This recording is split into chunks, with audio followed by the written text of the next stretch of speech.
What's going on, everyone? Welcome back to the channel. It's your boy Dead on Dave, and we are here with another episode of Nerd and the Jerk, the only show that has as much ferocity as a Dothraki horde, yet more soul than a Marvin Gaye album.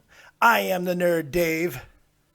I'm Jim the Jerk, but a Dothraki whore? What? Horde, a horde. You know, like right, well. Many copious amounts of people. Dave, I saw the prep notes this week, and I felt outmatched, so I brought a little buddy along from the olden days. Yes, we have a very, very special guest, and that word special is in every meaning of the word. The one, the only, Bango is joining us today. Hey, what a special treat for you guys. I'm actually here. Yes. Bunch of podcasting OGs on this episode. Yeah, that's right. It's been a while. So are you speaking to the microphone? Is that how that works? OG meaning original geeks, of course. Oh, yeah. Right? Of course. There's nothing gangster about you. Yeah, I'm really excited because Jim has told me forever, and I know that it's 100% true, that everything, not just podcasting, but the entire world would benefit if two words were added to it. And, of course, those two words are and Bango. Think of it now. The Walking Dead and Bango. Three's Company and Bango. I'm John Ritter. So I'm truly excited. This is gonna be You're one brown John Ritter. Yeah. Brown Ritter, of course. brown Ritter. Knock on my door. Sell me a lawnmower. No, it's going to be in Spanish. With yeah, I couldn't do that. Ven y toca mi puerta. That's right, folks. Bango's back, and he's brought Spanish. Yes, we're multilingual now. I'm very proud of that fact. You also got a little singing, which is it's the old Bango staple. It's also a special treat. Yeah. Maybe we'll get a little Watto Bango for old time's sake. Oh, Watto Bango. For those of you who don't know what Watto Bango is, stop right now, go over and find an old episode of Soul Crushing Radio. Let me know where you found it. Let us know where it is. I assume it's still on iTunes. No, I think that's dropped once we stop paying. Usually that is how it works. Oh, you know what? There's some old shit. I think the Wounded Warrior stuff at least is still up on podbender.com. Oh, okay. No, it's good to know that's still alive. Yeah, well, it's not really functioning. It's just whatever was there is left there. Yeah. I don't even know if the website's still up. I assume it is. It's like the remnants of an old civilization. Yeah, there's a bit for the last, not this Memorial Day that we just worked together, but the one before that we did a reunion show of SCR. And if you check out that show, there's probably a good hour of Bango as Watto Bango singing contemporary pop hits, trying to make a soldier spit water out of his mouth on his friend. And it worked. So we played a little innuendo bingo or innuendo bango, as the case may be. And instead of innuendos, we just had Bango sing. And they just spit water on each other for a good hour. It's pretty funny. There was no visual, so we just laughed. Oh, okay. So because everybody knows SCR was just made to make us laugh. Yeah. Because we put a huge effort into growing audience and all. Without video, it's just It's just us laughing. It's just us laughing. Yeah. It's Bango, and then you hear us spit, and you hear us crack up. You surely haven't lived until you've heard me sing. Wrecking Ball as Watto Bango. It's just... All right, you got to give us a taste. A little taste? We got to get a tast. Like, can you sing a few bars? Do it on command, Bango. On command. I gave it like a wrecking ball. Everything is something or other. I forgot the song. But you got the idea. You know, I speak like the Watto Bango who was in the Star Wars, yes? What a dick. And there's your entrance fee. That's fantastic. Oh, God. You guys can have your money back. We're off and running. That's fantastic. Oh, how you doing, Papa Smurf? What's up? I'm doing pretty good. It's the geek week of all weeks. I mean, hell, if this was just piggybacked by Comic-Con, it would be amazing, even more so. But it's E3 this week. E3 just wrapped up, as a matter of fact. Yeah, I was feeling inefficient. Like, is there a new Angry Birds release? Because that's about the extent of my knowledge on this shit. Which is fun here, everyone. Does anybody know any cheat codes for Angry Bird, by the way? Up, down, left, right, A, B, select, start. There you go. Konami code. What the what? That was the old Konami code. That was, it was the Konami super code. Yeah. Not that, I mean, I guess I'm a... Contra on pot was awesome. Contra on anything was awesome. Contra on Doritos was amazing. I love. God, Doritos on pot are awesome. Doritos on anything are also awesome. This show is sponsored by Doritos. Go buy yourself a bag. I don't know. The Mountain Dew flavored Doritos, which I heard is a thing now. Don't do Doritos, kids. Do pot. That's right. Well, one usually leads to the other, so you'll get there eventually. Not a big deal. The Doritos are a gateway chip. It's a gateway chip. It's a gateway snack food, man. Motherfucker. I love the Funyuns, man. Little Debbie owns my soul now, man. I couldn't stop. Swiss cake rolls? Oh, I God. still love those. I don't get any of that here in Germany. My wife won't let me grocery shop because I'll come back with like turkey burgers and Swiss cake rolls to offset, to balance out the caloric. My thing was the fudge rounds. I used to love the fudge rounds. You like a good fudge round, Bango? I like a good fudge round. You son of a bitch. We don't get any of that here in Germany. It's way like to grab the low fruit. Oh, hey, that's what I'm here. Get that man a prune. Somebody get him a prune. It'll help. I don't know. Yeah, so it's E3 this week, and it was a pretty amazing con by all accounts. It was pretty crazy. There was a lot of stuff that happened. One notable thing that didn't happen, I think we'll start with that, is by most people's opinions, and this is really directed at Bango because Jim is going to be like, what are you talking about? Hey, before we go too far, for the people that listen to your show and get laid, what is E3? E3 is the it's the Electronic Gamers Conference. Bango, you probably know all three letters. Words. Yeah, why is it E3? Anybody know? There's probably 3 words that start with the word title. I don't really know what it is. It's all right, proceed. You guys don't know shit. Okay, now I've got to look it up. E3. Let's stop the show. Let's look it up. Stop the show. Yeah, fill in the blanks. Fill in the blanks. Bango. There's something in Spanish. Electronic, Ezekiel's, I don't know. Everything. The Electronics Entertainment Expo. Boom. Oh, there you go. That makes sense. Yeah, it makes sense. So proceed. Thank you for making me look like an asshole only 5 minutes in. I appreciate that. That's why I'm here, homie. Good job, sir. You show and not know what it is. Hey, I'm with you, sir. My day's complete. I just dropped my mic. Walks off. And I walk off. Drops mic, walks out. So yeah, we got the biggest thing I think that didn't happen, and most people seem to be pretty damn upset about, is the fact Nintendo. The consensus is they fell absolutely flat on their face, especially with all the announcements Sony and Microsoft revealed. And there was a lot of third-party stuff that was revealed as well. But Nintendo seemed to really fall flat, and it wasn't because there wasn't some good games announced, like Star Fox, which I'm really excited about. But other than that, there was virtually no gameplay for any other big games, one being Zelda, and the other big franchise that they mentioned was Metroid. And the only thing we got was some weird platformer that is on the 2DS that I don't think anybody's going to play. I remember those games. And it makes absolutely no mention of its title character. Yeah. Samus Aran. Yeah. That's how you say it, Aran? Samus. Sounds right to me. Okay. I always called her Salam Samus. alaikum? I always called her Samus. So that Alaikum salam. Samus, you say potato. Seamus sounds like the wrestler with the weird head. Oh, yes. Oh, just real quick on that. I think the funniest chant wrestling fans do now is "You look stupid." That's the greatest chant.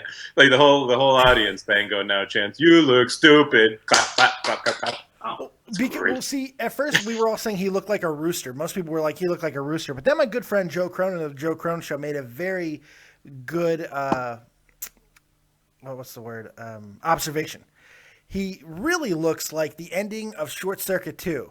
Johnny Five, the way he looks at the end of Short Circuit 2 with the weird spiked, "I'm coming for you, Oscar," that type of thing. He looked just like Los locos kick your balls. Los locos kick your face. Los locos knock your balls into outer space. That movie? Yes, that movie. Again, I drop my mic and leave. Video games. Get back on track, boys. Yeah. So, for you, wasn't Bango? This is really directed at you here. Was Nintendo an epic fail? And if so, what's next? We know the new system for them is coming out probably next year. Was that the reason for this flat performance, or did they even show up flat? What do you think? No, I definitely think they showed up flat. But first of all, let me start by saying I am not a Nintendo fan by any stretch of the imagination. I find just the whole general idea is a little bit too kiddie for me, which is funny for a grown man playing kid video games. But hypocrisy is rewarded here. Don't worry about it. It's okay, thanks. But you're welcome. Nothing really stood out. I mean, you mentioned the Star Fox game, but that's that whole series is nothing that I've really caught on to. Yeah. It would have been nice to see the next chapter in the Zelda series or something. Like when they mentioned Metroid, you didn't really. Again, it's only the little 2D little machine, whatever it's called. And it's weird. It's not a co-op game. Yeah. Yeah, it's just not. It's not there. If it's a co-op game like that in a 2D machine, it's really not what they're normally. They don't normally do that. No, it doesn't make a lot of sense, and you're going to show up to E3 knowing the type of year that we were going to have. You know what? They were probably shitting bricks on Sunday and Monday when all the pre-announcements were being made with the Oculus Rift and Fallout 4. They're like, we got nothing. Yeah. Yeah, Xbox is about to. Well, I mean, I don't want to step on any news, but Xbox is bringing us back, backwards compatibility, PS4 and all of its titles, and all of a sudden, here's Nintendo with Squadoosh. Hey, what's the current Nintendo system? Like, is it Wii? It's the Wii U, which had a little bit of a resurgence, but now is going back to falling off completely. So I don't know shit. Is the Wii U the thing with the little remotes you wave and play tennis, or is it like a remote controller type thing? It's a hybrid. Yeah, it's both. Oh yeah. Yeah, it's a hybrid. I have a Wii. That's right. We used to play. Bango and I used to play beer pong. We hacked a beer pong game off the internet, so we wouldn't make a mess anymore. Yeah. So we'd drink and then play beer pong on Wii. You know what's a really fun game? Go and measure how much dust is currently on your Wii console. It'll amaze you. What's the over/under? 3 centimeters. That's the over/under. I'm taking over. That's a fact. You're absolutely right. I'm looking at it across the room, and I haven't touched that thing since, I don't know, Bush was in office or something. I don't know. Which probably something else that has a lot of dust on it. So that's okay. That's okay. A lot of dust there as well. Man, that joke fell flat. Damn it. Okay. What are you talking about? Oh, a Dusty Bush? Yeah, Dusty Bush. Is that what you mean? Yeah. Explain. Well, because he's old and nobody uses him anymore. Yeah. I was going with the sexual. You know what? I'm disappointed in myself. I'm better than that. Damn it. Bango, can Bush get it? Jenna? The answer is yes. But there's a lot that happened at E3 aside from Nintendo laying an absolute egg.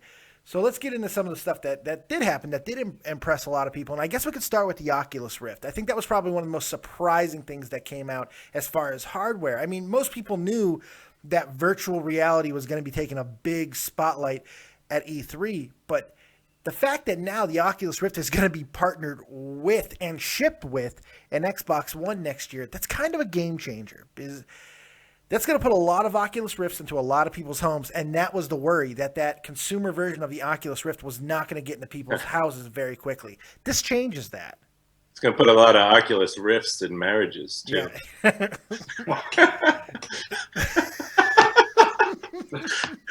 See, I can't do that. That was fantastic. I can't. That's why you're here. That's Drops mic, leaves for the third. You keep coming back, though. Wait! I have a joke. That's all I'm here for. Color, baby. Color. There you go. We'll do the heavy lifting. Don't worry about it. I'm the Jerry the King Lawler of your fucking video game podcast. Oh no! Puppies. I actually met Jerry the King Lawler at a Comic-Con once. Did he show us on the doll where he tried to touch? Are you sure it wasn't some douche dressed as a king? No, it was really him. He actually has a comic. I met him at the Boston Comic-Con last year. Yeah, he's actually a really well-known artist. He's very talented. So, the more you know. Yeah. That's information for life right there. That's half the battle, G.I. Joe. That's right. That's right. I say that to my wife every time. She says, well, now you know. And I say it drives her nuts. 12 years I've been saying this, only had one book thrown at me. I'm proud of that. Nice. Yeah. It's because you only have one book. Yeah. That's very true. For 10 points, can anybody out there tell me what book I probably owned? Because there is only one in the house.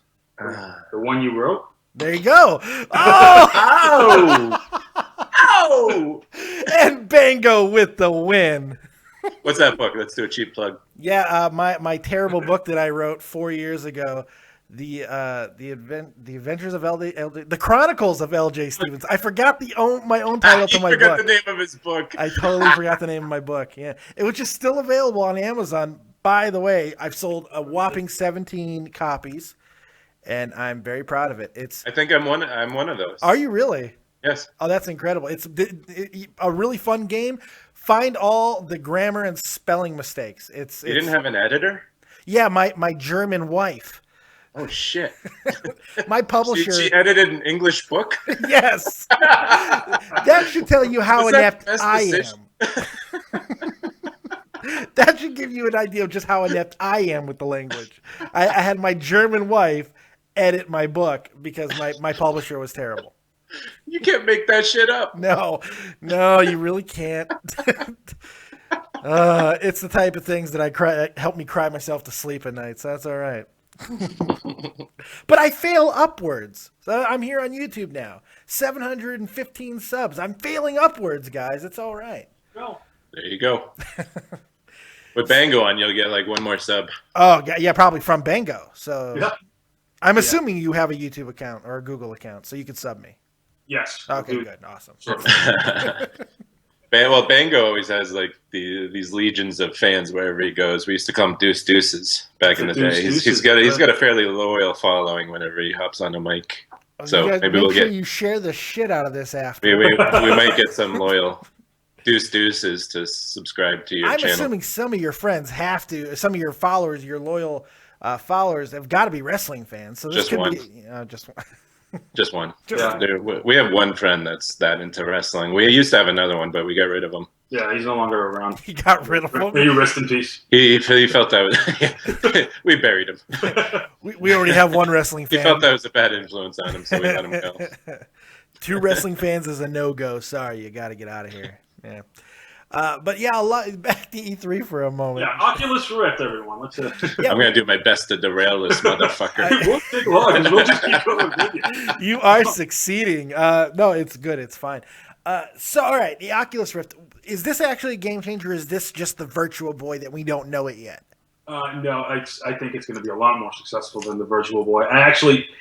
Since you were a kid, you have been doing everything in your power to get yourself into the game. You've always wanted to be the hero of the game, or the bad guy, depending on what you want to do. Yeah. This just brings you one step closer to getting the sort of interaction that us geeks have been looking forward to forever. Yeah, it's full immersion is what it is. It's full immersion. But you know what scares me? Lawnmower Man scares the shit out of me that's a reality. And we're getting close to that, and it scares me.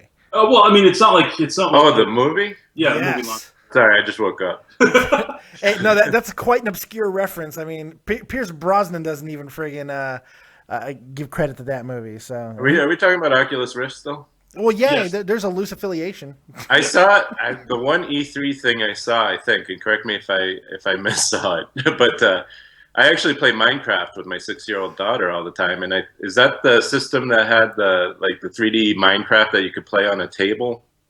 Yeah. Did you guys see that? Yeah. I did see that, yeah. That was pretty fucking cool. What they did was there's a few things that are coming out that look really cool. Now, with the Oculus Rift announcement, Sony had to counter.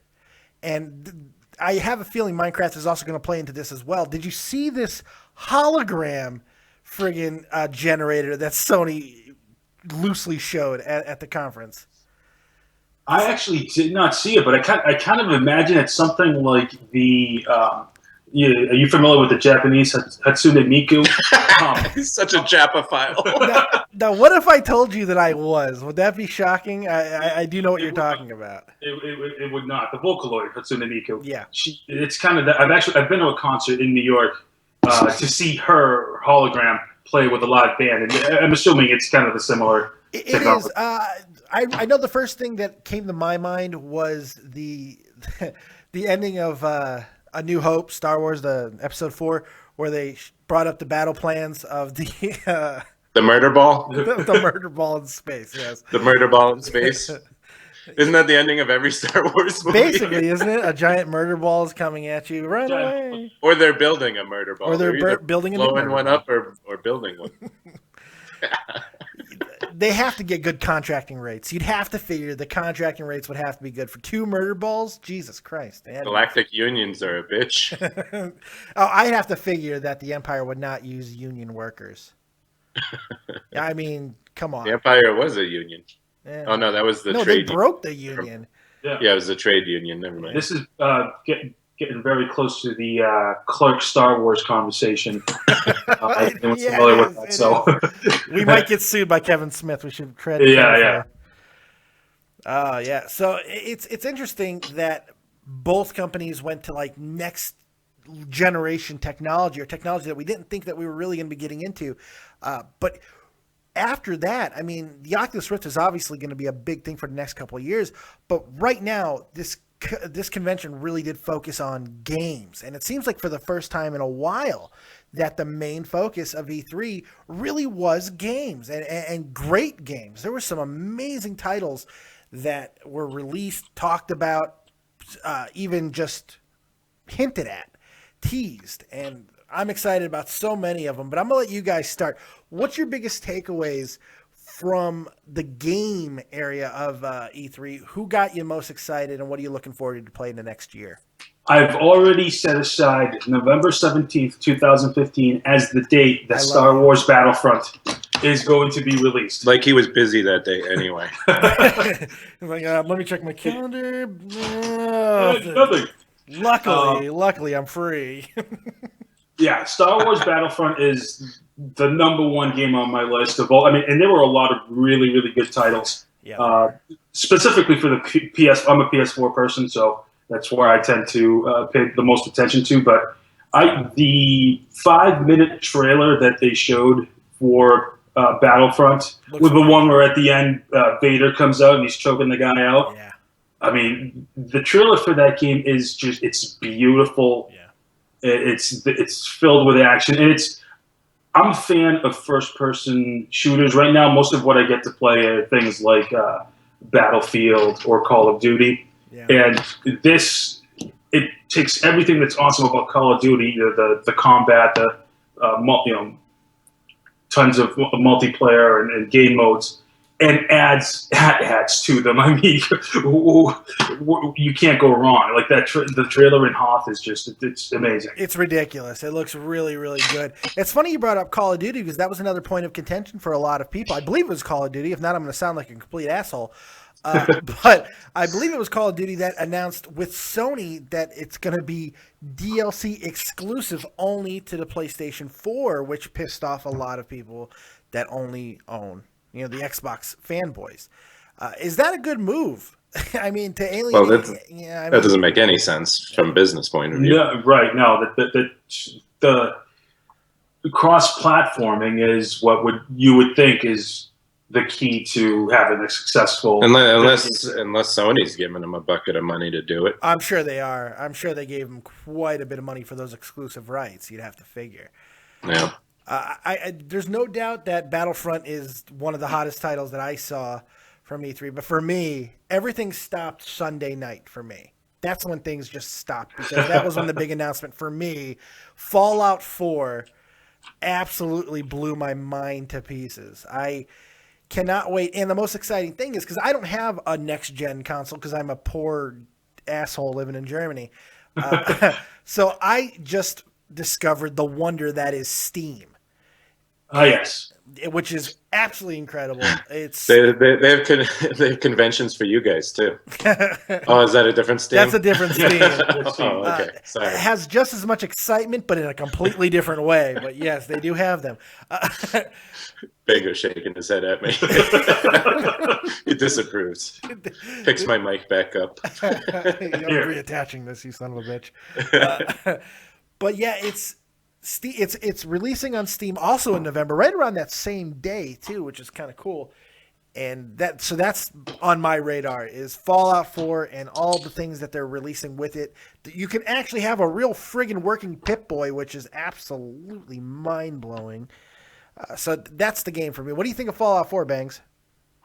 Oddly enough, I've never played a single Fallout game. I have. Have you? Believe it or not, I own Fallout 3 for Xbox 360. Oh, nice. I get so fucking bored early on. It's like way too drawn out for me. I don't have the attention span, and there's no cheat codes. There's a lot to do in those games. Yeah, it's like Final Fantasy, which I'm sure you'll talk about, you dorks. Oh yes, that's coming. But Don't worry. It's just that shit's way too drawn out for me. Like I need cheat codes and to shoot shit quick, or I'm out. Well, so I bought it without knowing what it was. You get past the first 20 minutes, and there's a lot of shooting, and it's all there? shooting. Oh god, it's all shooting. Oh, maybe I'll play it. Yeah, you just got to get past the beginning. Yeah, it's very story driven. It's very narrative driven, and that's why a lot of people love it. And it's very funny too. That's why I like this series. It's very well written. Granted, it's like there's only 6 voice actors in the entire game, so you'll hear a lot of the same voices. But it's still it's a hell of a lot of fun to play. Is The Rock in that one? The Rock's in everything, so it would surprise me. It all depends on which Rock you're talking about, of course. I assume Rock the wrestler. No, Rock Hudson. Oh, okay, that makes more sense. Now, I have seen the trailer for Fallout 4, and one thing I do, it did catch my attention is the whole.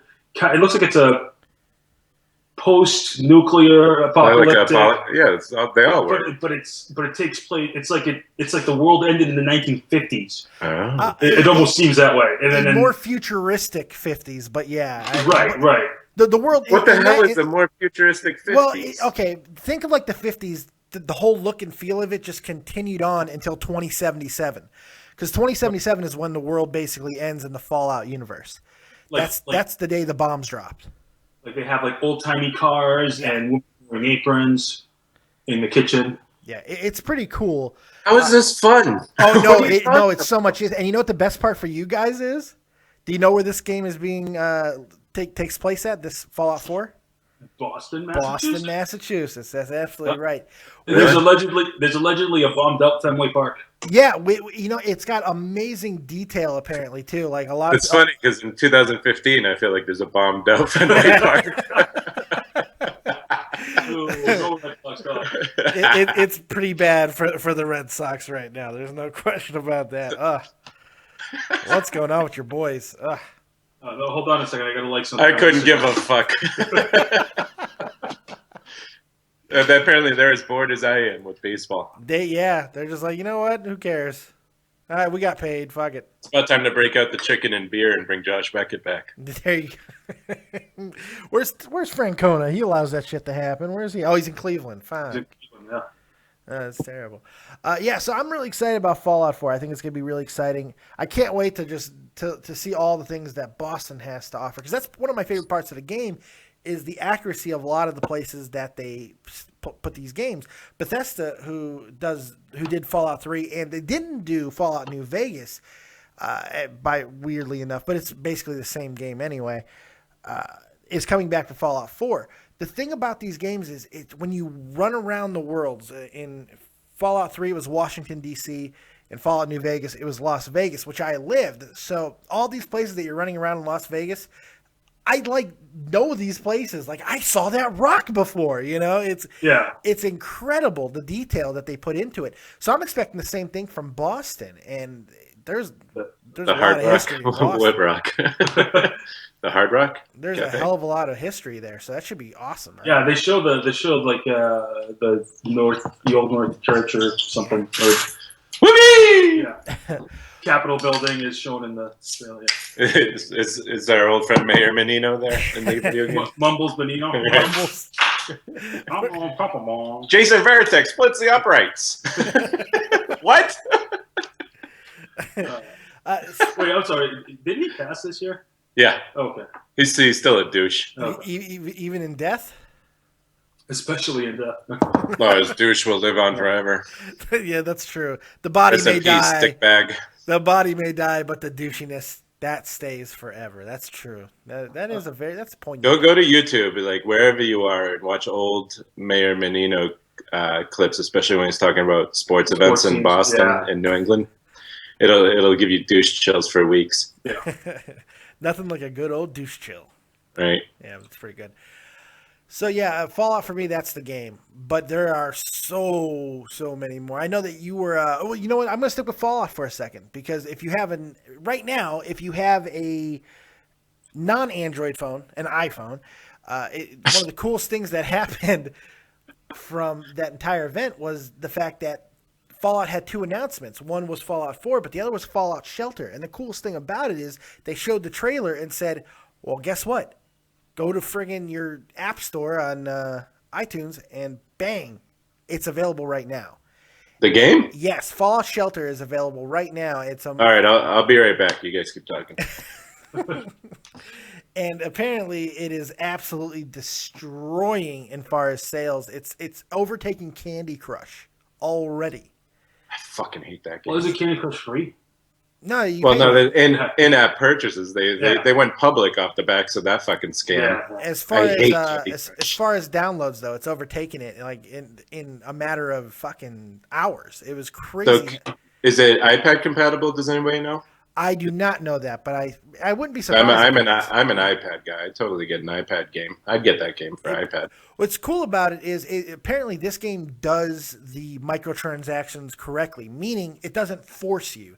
Anything that you can buy in the game, you can also earn in the game. It's just going to take you longer. Thank freaking God somebody is doing that right.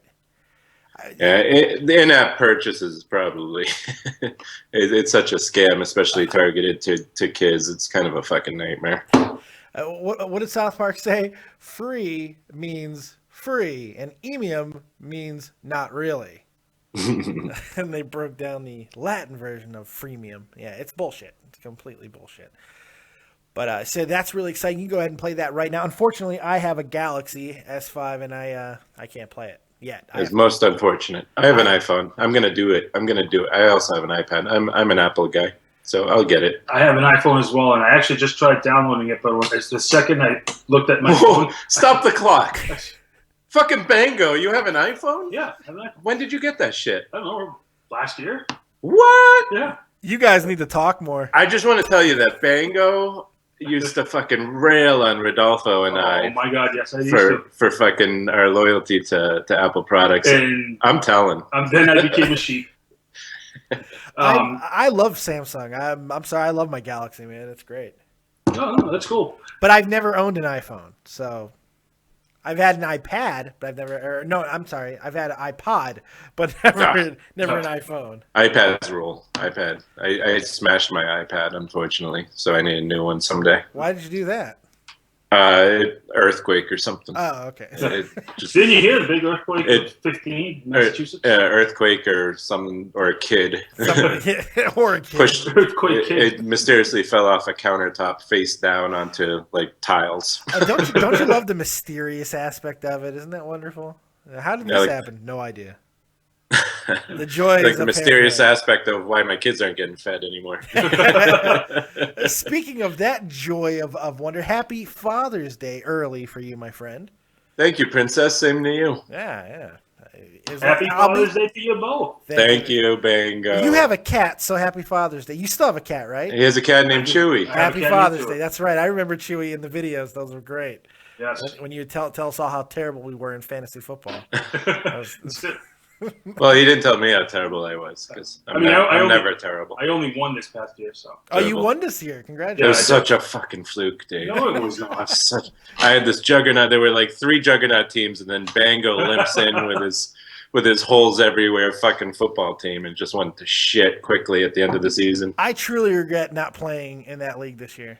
So come back. I was going to ask if that would be okay, but I wanted to ease into it because I was afraid of the sensitive side. I think we have flies, but I think we're doing a spin-off league, so I'll get you into the spin-off league. Oh, that works. Yeah, we might do it. The spin-off league is better anyway because it's auction, so we'll do it online. Oh, sweet. So if we're looking to fill up an auction league, if anybody wants to join, we can make it a little thing. Oh, absolutely. That'd be cool because we got the we got the Dead on Day Productions Fantasy Baseball League, which is going strong. Fuck that shit. Yeah, I wish I would have known about that. Do you want in? How do you guys do that? If don't you have to do that every fucking day? Bangs, if you want in, I can send you a team because we got a couple people who stopped playing and we're looking for more managers, so I can transfer you a team. Kill yourselves. No, okay, yeah. Just send me the info. The old book of face. All you got to do is send me your email address on Yahoo. Just send me your Yahoo email address on Facebook, and I'll transfer you to the team immediately. So, You won't say it on the podcast. You won't say it on the YouTube cast. Of course I You won't. won't do it. You won't do it. Why would he? No. Because he wants fan mail. Say it. Say it. I get Do it plenty of now. that. Don't you worry. So, We have gotten a little bit away from the. yeah, and I was just about to Drops try. Mike. I I am winning. Yeah, I'm going to try to rein this back into E3 for a few moments. Like, this is my jerk dominance at its best. You I am are- dominating two fucking nerds. Because we have like severe ADD, apparently. Yeah, it's not that. Yeah, it's fairly easy to. Yes. You know. Oh yeah, that's why I've been master producer. Like I didn't get enough credit for producing this dick bag on podcasts. It's like herding cats. Right. But it's yeah, there was a lot of amazing games that were talked about, but of course the one that is taking, even the two that Bango and I have talked about, does not even come close to what the biggest takeaway from E3 is for most people.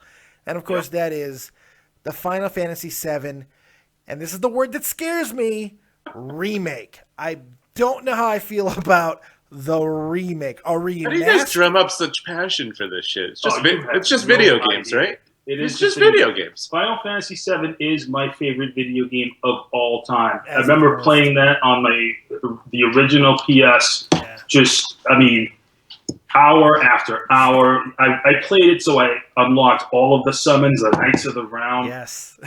You know, just The Knights of the Round. Knights of the Round. The round what?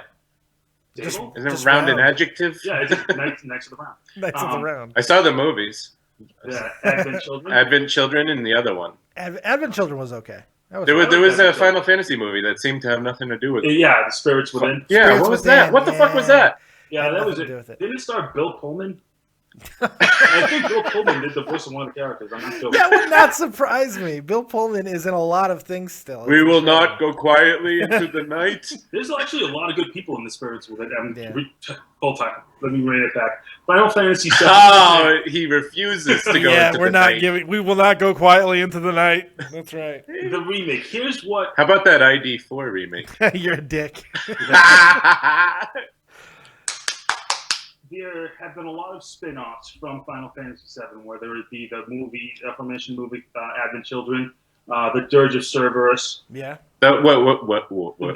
Vincent Valentine's game, Dirge of Cerberus. Dirge of Cerberus. Yeah. All right. All of the Dissidia fighting games. They included some Final Fantasy VII stuff. So there's been a lot of spin-offs coming directly from Final Fantasy VII, and I think doing a remake with modern, current gen power and graphics, and they did mention that it's not a straight remake. They may need to change Yes. a few things and that to scares me. That scares me. Changing. Are the they changing story- the story? They're talking about that they are not 100% into sticking with the story like line How by can they line. Yeah, but how can they remake a game and keep the same story? That would be weird. The game, the original game, had a lot open to interpretation as Yeah. far as you could, depending on who was in your party, you could, like, there was a scene in the game where you got to go on a date on a roller coaster with someone, and The fuck? That's right. That's right. What? and depending on who you interacted with the most, that's who you would go on a date with. So It's like Japanese Bachelor. sure. It's like Leisure Suit Larry meets The Bachelor. I spent 172 in-game hours on that thing. It's one of my favorite childhood memories as far as video games goes all the time. And as excited as I am for this remake, and make no mistakes, I hope it gets released on Steam because I don't want to buy a new system for it, but I will. I will. I'll find a way. I'll scrape together. I'll dip into my daughter's What the- college fund. Well, what's Steam? You said it a few times. I honestly don't know. What's Steam? Steam is a service on computer, on PC, that allows you. It's basically it's a place to buy all your games online, It's And So, you play them you play them on computers? Yeah. on your computer using the Steam software. Like the Steam lets you purchase all of these games, and it keeps a library of them for you. So Yeah. do you play with like a joystick controller, You can. or do you Yeah, play actually, with that's- do you that- play with your fucking arrows and like AD? the coolest thing about it is I found this out because I just got Steam two weeks ago. Yeah. And the coolest thing I found out was I was like, man, I don't want to play Fallout with friggin' keyboard and mouse. I plugged in my Xbox 360 controller and it fucking worked. Yeah. And How do you it plug blew in my your mind. Xbox 360 controller? USB. Yeah, USB. No shit. Yeah. So you've got, I mean, and they've actually, this year they announced on E3, I believe, that they're actually coming out with a Steam-specific A Steam controller, yes. It'll be released in November and it's amazing looking. I could get behind this. It's pretty damn cool, man. I would recommend checking it out. All the games that are on there, it's got a huge library. It's ever growing, and they just do it the right way. Cost? What's that? Steam's free. What's Steam cost? Steam's free. It's the games that cost. Yeah. Okay, what do games cost? Like, do you rent as them much or as a buy regular them? game? If it's a new game, it'll cost you the same it would in the store. So do $60. you buy them and download them, or you play on the cloud? What do you do? You download them. You buy and download? Yeah. But back to Final Fantasy VII, because I can see the look on Jim's face right now, and we've been had yet again. Drops my but- trolling motherfucker. No, it's okay. It's okay because if I sell them on Steam, I feel like I won. So it's all right. Oh, good point. That's If I get him to lose hours in the video game world, we really won here. So that's all right. But my children lose, Dave, and do you want that's that on this day weekend? You get them to play with you because a family that plays together stays together. There's nothing worse than playing video games with a 6 and 4-year-old. You want to punch yourself. Or with your wife. That's true because I like. She won't go near that shit. There's no I want to kill myself when I have to play video games with my wife. With my daughter, like I said, I play that Minecraft, and I just want to punch myself in the nuts. I'm like, I spend hours building shit, and she goes in and just starts tearing shit up. I'm like, don't touch my shit. I get all possessive of the video game I just spent buildings I've made. Anyway, I win again. Yeah, you win again. Go ahead, Bango. I know you wanted to say something about Final Fantasy VII. Please continue. All right. What I want them to do better, I want them to do a better job of telling the story, because sometimes you weren't exactly sure who was the main antagonist. Was it Sephiroth? Was it Genova? Yeah. And I'm hoping that with the remake, they're able to tell us a little bit more about the actual story. The whole Cloud versus Zack thing. Because, again, Cloud thought he was Zack, but he really wasn't. He was just a schlep soldier. And as it turns out, he gained, as you play the game, he gained all the powers to become an actual super soldier. So I want them to kind of clear up the story a little bit. I'm looking way forward to this. I can't wait for them to. So I think it's really important and awesome that they have a lot of new source material to draw from now, because we do have all those movies, we do have all those side project games that came later on. So we have new things that they could draw from, and that's exciting. So as scary as the word remake might be to me at times, it's also really exciting, because if they can make this game the way it's supposed to be made in this day and age, we're talking about an instant classic that is going to rot away time like nothing else. And I cannot wait to lose an entire summer to this game. And chocobos. Yeah, more chocobos. That's absolutely right. Even and Doritos and pot. That chocobo racing made me want to kill myself, but that's okay. I just absolutely wanted to kill myself, but that's all right. Hey, are there any games coming out that are like a cross between back in the old PlayStation days, the Warriors and Grand Theft Auto? Because I would do that. No. Remember the Warriors, Bango? Not a cross. I own it. I have it downstairs. Yeah, I never played that game. You must have played with that. You played the Warriors game? You really did? Like Warriors? Like the movie wasn't enough that you had to play the game? I didn't even play the game. The game was awesome. You never played the game for PlayStation? The first PlayStation? No. And I liked West Side Story. West Side Story? Warrior. You offend me. Yeah, I know. I'm trolling you. Yes. You seriously never played that though? No. Bango, really? What? You never played that? No, I didn't. The Warriors video I game? never played the game. Sorry. You should try it. Come out and play. Let's go hook up our PlayStation. Let's stop this and go play the PlayStation. Is it playable? Because it looked like it was barely playable. The game? Yeah. The game was fun. I don't even know what it's about. Come out and It's about play. Yeah, it's about all the gangs. It's actually not really appropriate for children either. Well, I mean, hell, what is nowadays? I have it, Bango. You can borrow it. Is your Sony backward compatible that far? No. What? No. PlayStation? No. PS4 is not backwards compatible at all. Well, you can download games from the store, right? Like older Them games. on the network and rent them. You can rent games. Yeah, you can rent them. You should play the Warriors, man. You should do it. I'm playing too many games right now. So. But speaking of, since we're on Final Fantasy anyway, an obvious transition, of course, is since the characters did live on in another fashion, is another game that is getting a lot of people very excited. And, of course, that is friggin' Kingdom Hearts 3, the long-awaited King. It's been 10 years since Kingdom Hearts 2, and that's finally getting revealed, and that's going to be super exciting. If you love Disney, if you love crossovers, if you love Final Fantasy 7, then, I mean, Jesus, Kingdom Hearts is the... Kingdom Hearts 1 and 2 are some of my secret pleasures, if you will. Mine too. Oh, for Christ's I sake. never tell people that I played it, but I played it all the time. Yeah. It was really fun. You play alongside Disney characters, Goofy, Donald Duck, and you go on. Stop the fucking madness, guys. It's in the world of Final Fantasy, fuck?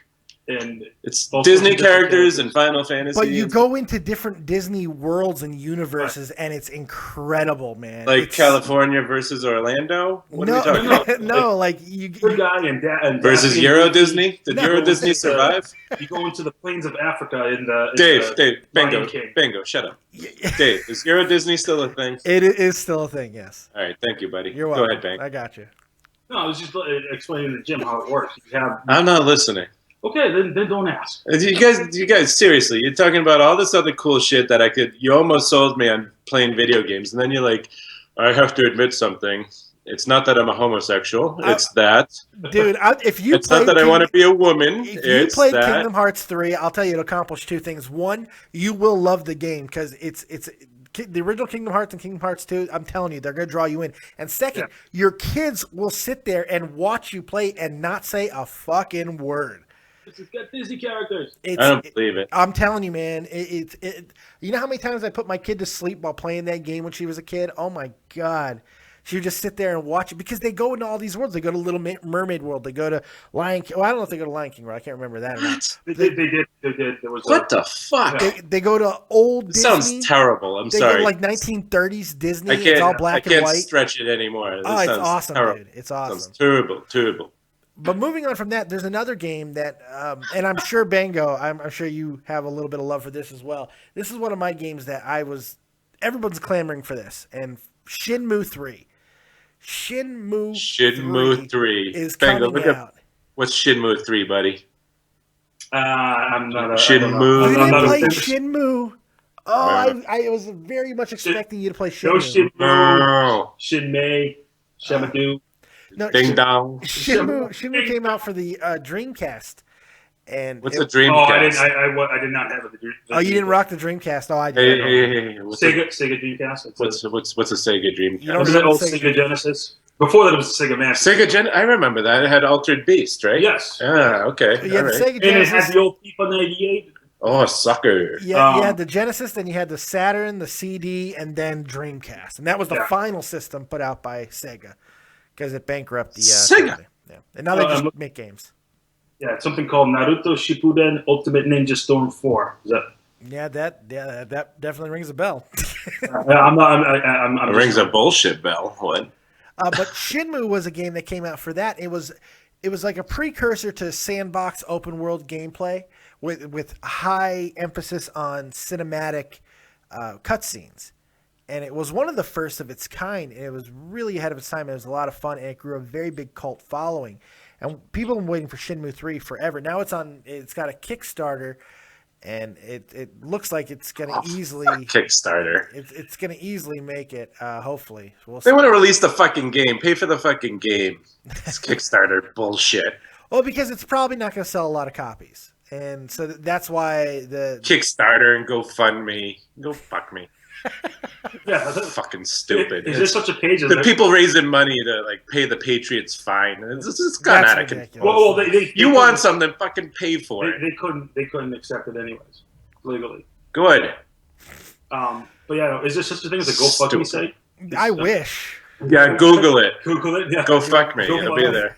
Hey, go fuck me. Hey, Banks, I know you had a list of games that you wanted to talk about, so let's go ahead and wrap E3 up and go ahead and hit me with some of the games that really did stand out for you and what are you most excited about going forward. And we'll wrap up E3 and so Jim doesn't kill himself. Have mercy, we've fuckers. talked about some of the games that we Battlefront, Final Fantasy VII, whenever that comes out, but a few other games on my list, and another one that I'm really excited for because I've been playing the franchise since it moved on to the PlayStation. Just say it. Metal Gear Solid 5. Metal Gear, Snake Metal Plissken. Gear. I know this shit. Phantom Pain. Snake Plissken. Not Snake Plissken. Snake Plissken. Although he does take the code name in one of the games. He says his code name is Snake because of Snake Plissken. Yeah, I know, but it's still fantastic. That it's a different Grab character. Smike. But no, their gameplay trailer has actually been out finally for Hideo Kojima's masterpiece. And probably final, you'd have to assume, right? He's done. Yeah, I believe he is done because he was rumored to do a little. He was rumored to start working on a new Silent Hill. That just kind of went dead. No pun intended. No pun intended. But yeah, Metal Gear Solid 5 looks good. It looks like it's going to take place in the late 70s. Sorry for the technical difficulties there. Go ahead and Bango and keep on what you were going there.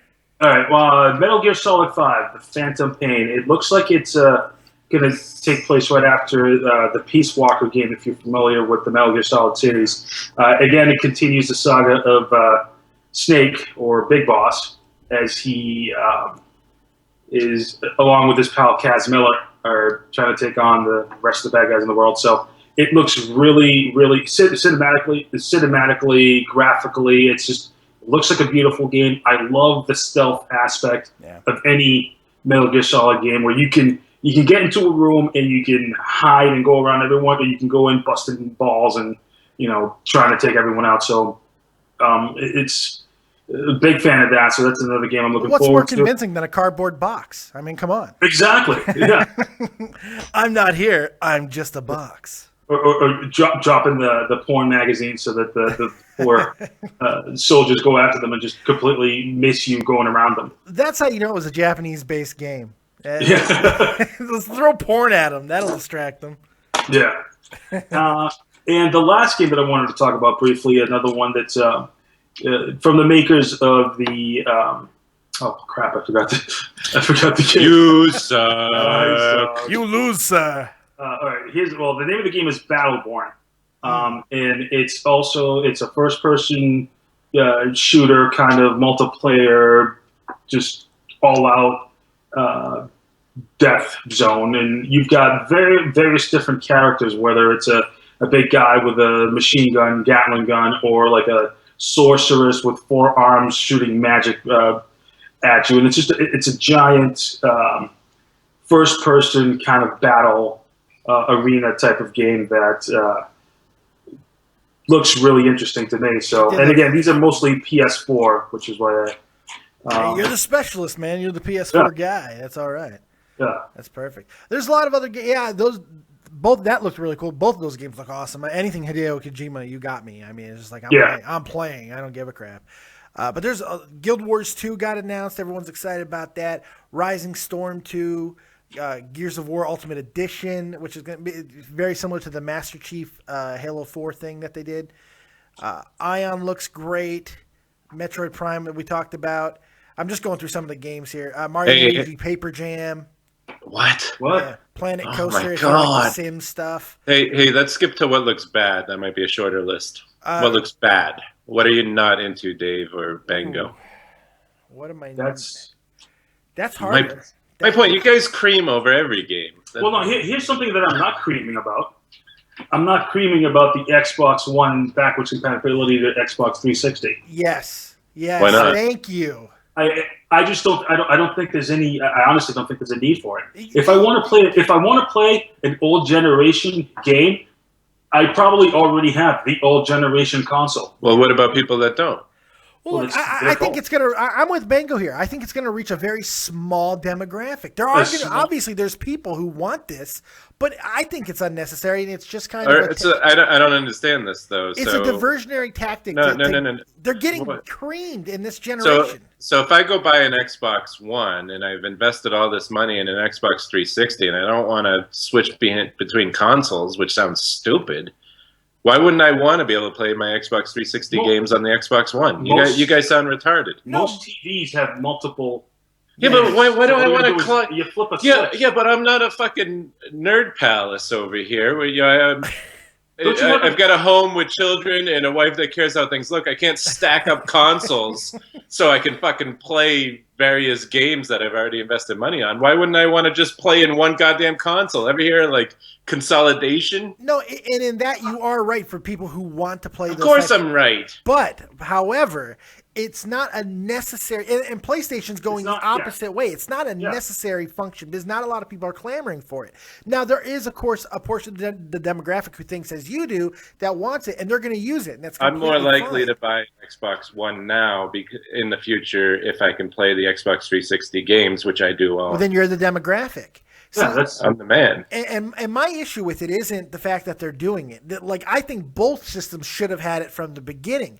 My problem with it is they're releasing it now to kind of hide the fact how badly they dropped the ball with the original release of the Xbox One.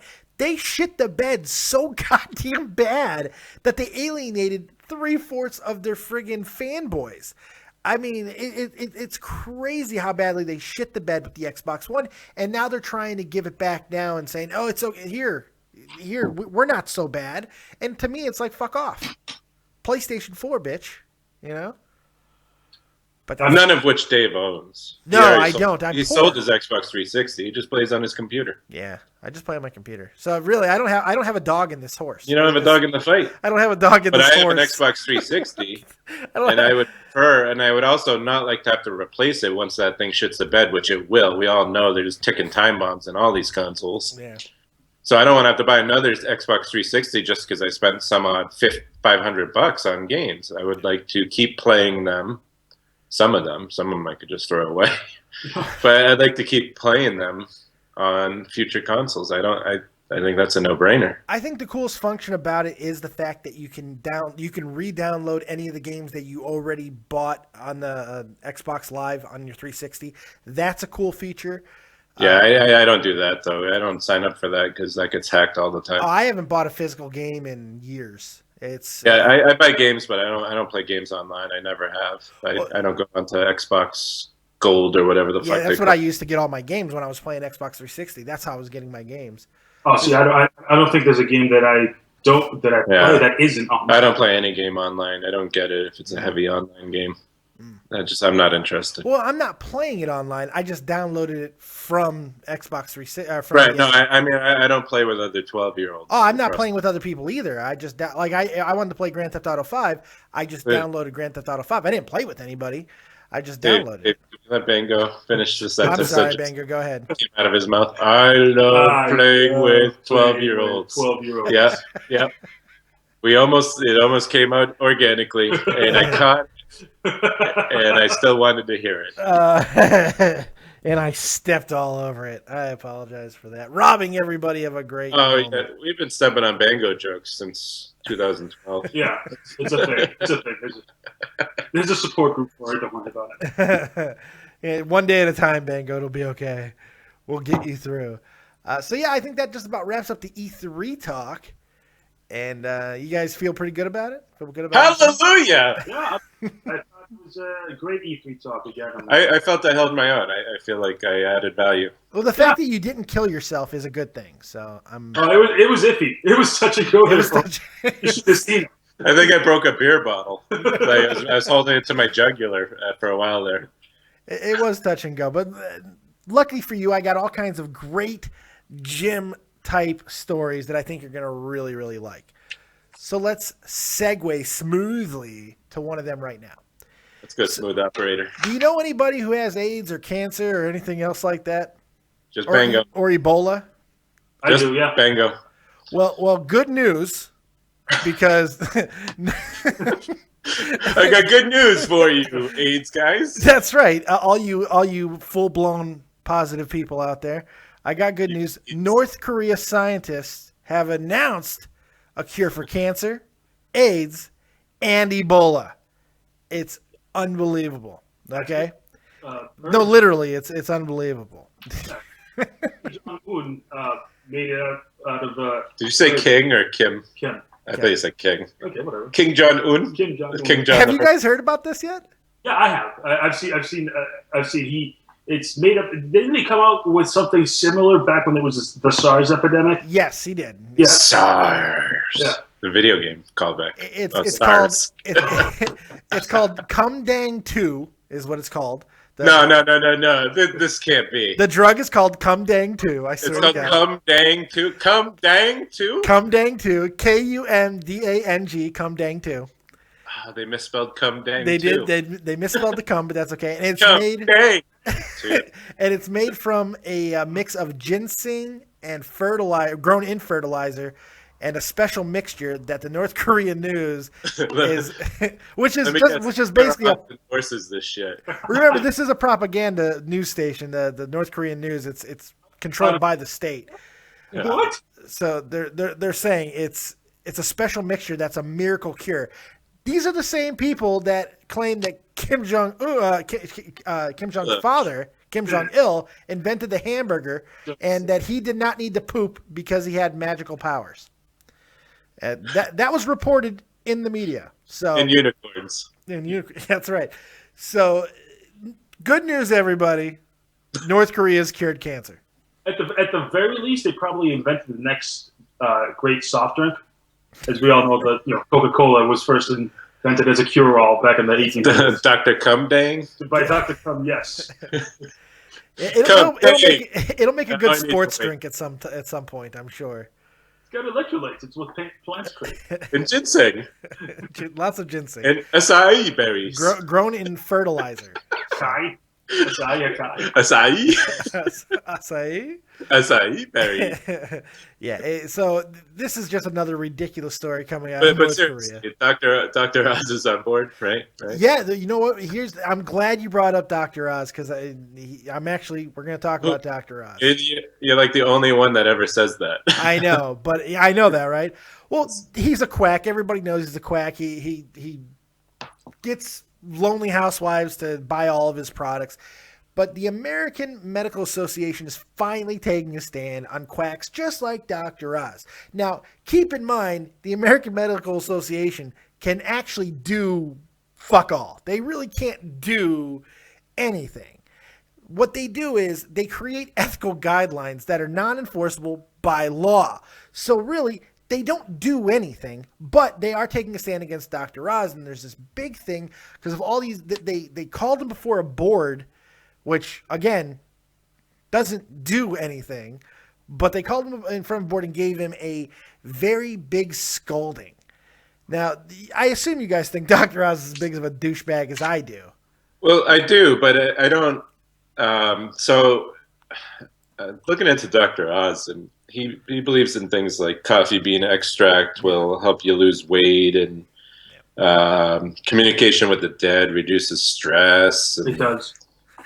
Miracle appetite suppressants, which like saffron and shit, curbs cravings and all this other stuff. But he's hardly. The problem I have with Dr. Oz is everybody wants to be a fucking celebrity instead of a really important role in society, which is a doctor. You know, doctors want to be celebrities now. Judges want to be celebrities. Lawyers want to be celebrities. You know, these people have more important roles, more respected roles in society, and they want to wash it all away to be celebrities. Yeah, basically. And that really frustrates me. But the AMA calling out Dr. Oz when a significant portion of medical professionals believe in homeopathy remedies and all these other. I don't subscribe to it, but lots of people believe this shit. Yeah, why are they calling him out? I think they're trying to start where they can the lowest hanging fruit, and Dr. Oz is certainly lowest hanging fruit. He's just had so many things. He's been called before Congress. I mean, he called before the Senate. He was called before a sub-Senate committee on consumer protection last year. This is the same one that investigated Deflategate back in the day because yeah, they were Spygate. They were reputable. They were, yeah. Let me guess. Where's Spectre? It was Spectre, I'm Yeah. sure. No, it was actually a Claire McCaskill. So, yeah. Can't pass a balanced budget, but let's investigate everything else. That's right. That's not really worry. Yeah, I know. You know what I mean, Dave. Here, I mean, my problem with Dr. Oz, he wants to be a celebrity. My problem isn't what he believes, because I think lots of people believe it, and some of that might have validity. Some of it probably doesn't. On the whole, go ahead, Bango. I'm sorry. He's got a really good look on. I'm on Dr. Oz's website right now, looking at the sex and relationships section. Don't pretend this is the first time you've been there. No, I don't have to say that. But it's in your bookmark bar. I saw it. He can. He's helping people out finding libido boosters Yeah. and advice to nurture your relationship between the sheets to keep a spark in your sex life. So I think he's doing a good service for several people. He's got the Wild Oats project. Several people. Yeah, all three of them are very excited about the possibilities that, yeah. Well, look, he's just another guy who's been made famous and turned his back on science due to the power of Oprah. Because remember, that's who discovered this fuck. Same as Dr. Phil. Not a doctor, by the way. Dr. Phil is not a doctor, just so people know that. He's a quack, too. And I think my Skype just went dead. We're here. Oh, okay. Well, you guys just no-sold me. Okay. We're You no-sold me so hard, I thought Skype went dead. That's awesome. Bravo, gentlemen. That was great. Just, I had my final word on Dr. I couldn't give two shits. I've never seen him on TV in my life. I had to actually look him up to understand what the fuck is so controversial about Dr. Oz. But again, my problem is, you get the Judge Judys and the doctors on TVs. I miss the times when, that shit was reserved for, scripted shows and stuff. The reality shows and these advice shows, it all starts with Loveline. Yeah. Like like Dr. Drew and Corolla and Jimmy Kimmel, like what? 2 out of 3 at least. What are they doing giving advice either? It started this whole fucking phenomenon, and it's crap. Yeah, that was one of the funniest things. Adam Carolla on the Love Line. Isn't that great? What's he doing? I'm going to take advice. But it goes back further than that. Who's taking advice from Dr. Ruth? That's hideous. Like, who possibly did her? Dr. Ruth, I believe Sam Kinison once compared her vagina to a really bad grilled cheese sandwich. I believe he made that joke. And it really does go back that far. Where sure. you're like, it does. It does. Those who can't advise or something. I don't know. It's funny because these things taken too seriously can be harmful. And that's the thing. But you know what? Is that the problem? Now, this is a question of ethics, I guess. And that probably brings back to what the AMA is trying to do here. Does that on the doctor like Oz for taking advantage of these friggin' mindless automatons that just need this or that? Or is it on the person for not knowing better?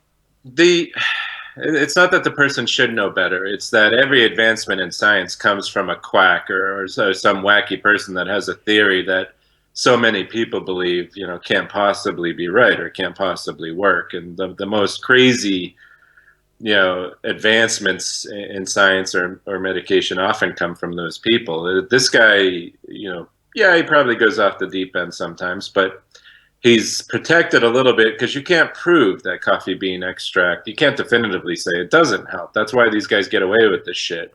Yeah, and it was the same as quack medicine shit back in the teens, But who's to say what quack medicine shit? I have a real problem with, Western medicine with all the, we're doping up and drugging everybody as, who's to say that's really the appropriate scientific medicine to put everybody on these drugs? Oh, that's Once true. upon a time, heroin was a painkiller. That's true.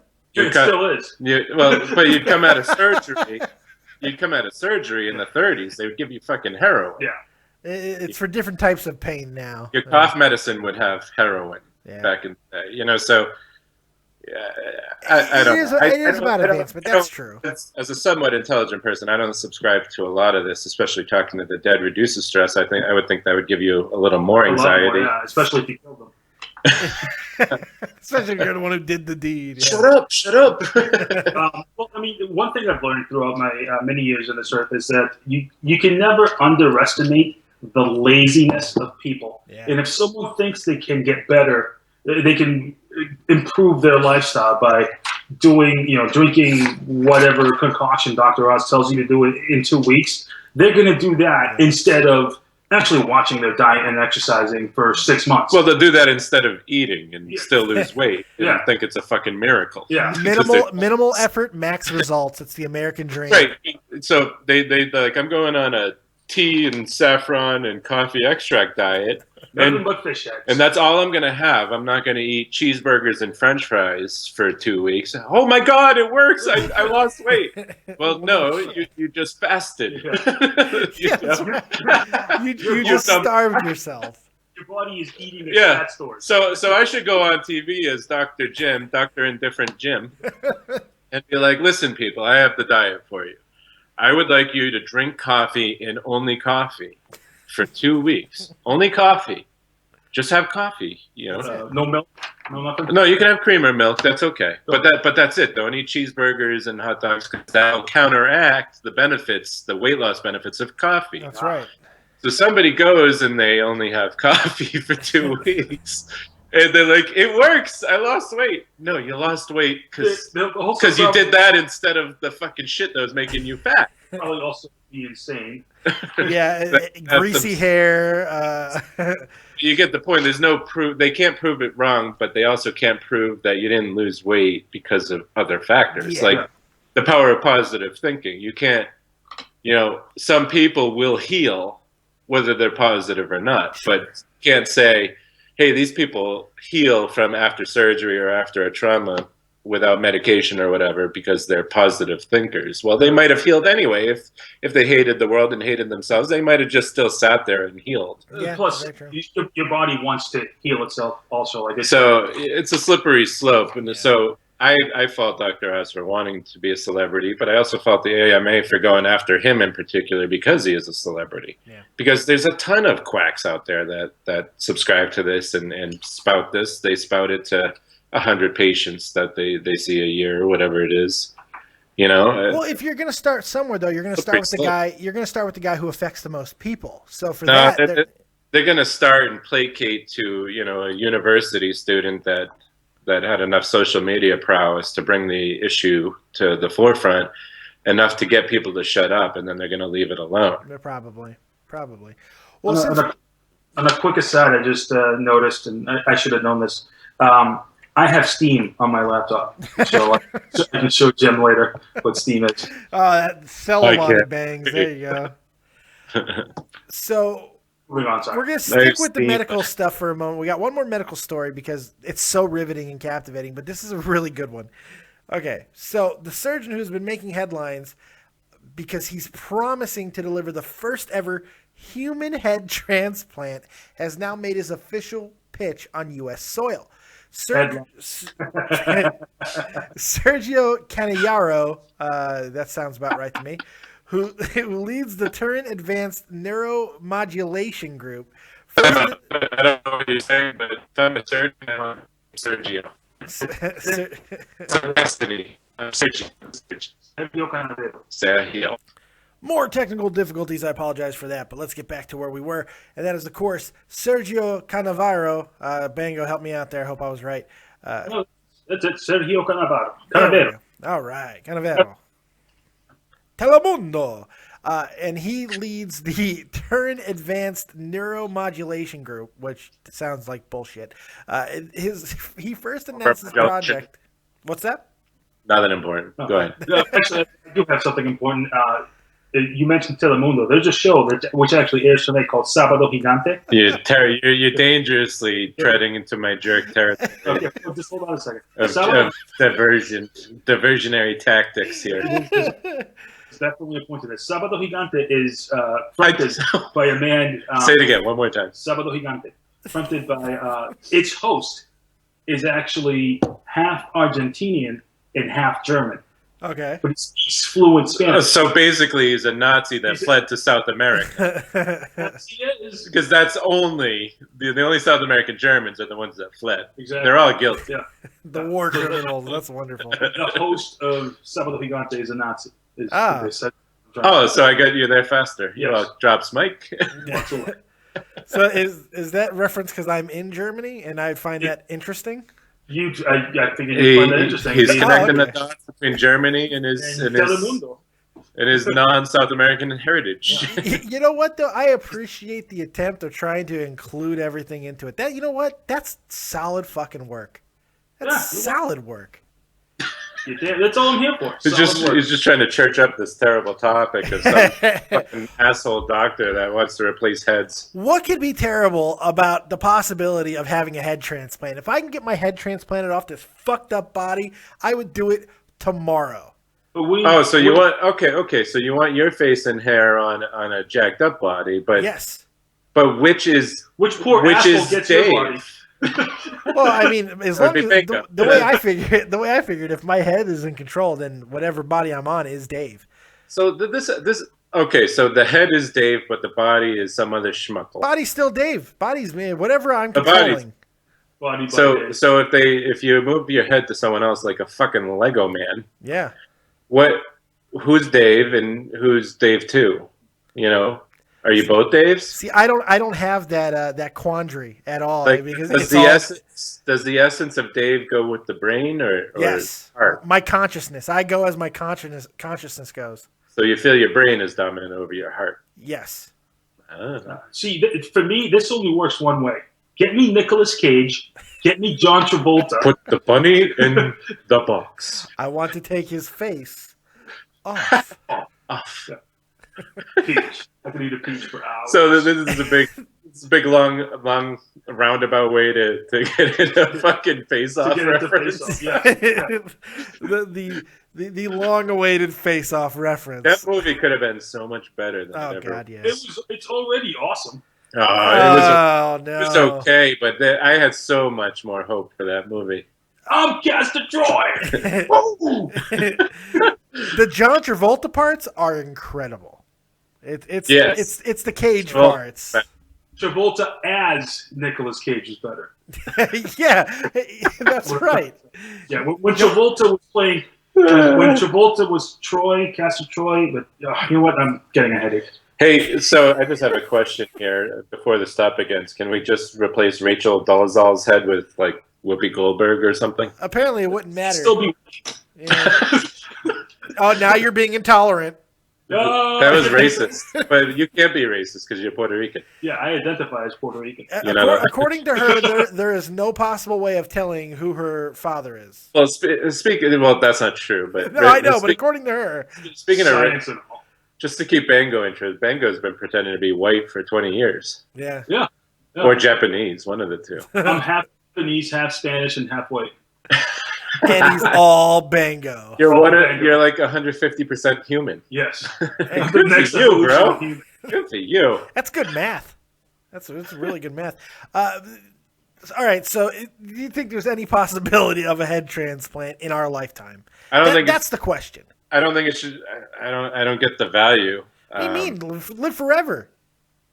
Who wants to do that? Me? I don't want to die. You want to live to like the shitty adult live?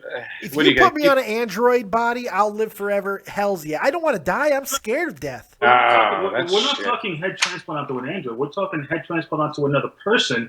Are we? I don't know what we're talking about. Don't you eventually keep growing older? Isn't your pituitary gland in your head? Isn't that what ages? You're way science like Dr. Bango. Like, isn't that like you're going to keep getting older and older anyways? Well, your brain's your brain does age. Yeah, you could be like on an 18-year-old jacked up body and you'll still have Alzheimer's. Yeah. Man, if 37. What a stupid thing! Like, it is a stupid thing. You know, if it's your fucking time, it's your time. Humans aren't meant to go this far. It's too far. You know what?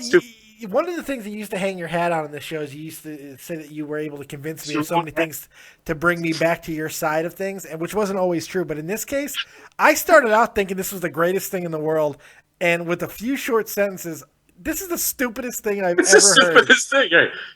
Right. We stepped on Bango's joke, which is fantastic, and so was his joke. But you're right, Dave. I'm right. You're right that I'm right. Yes, thank you. This is a terrible idea, and yes, Bango, you can hang your hat on your head. All right. Well, let's transition out of the medical world, shall we? Because Lord knows we've had enough of that.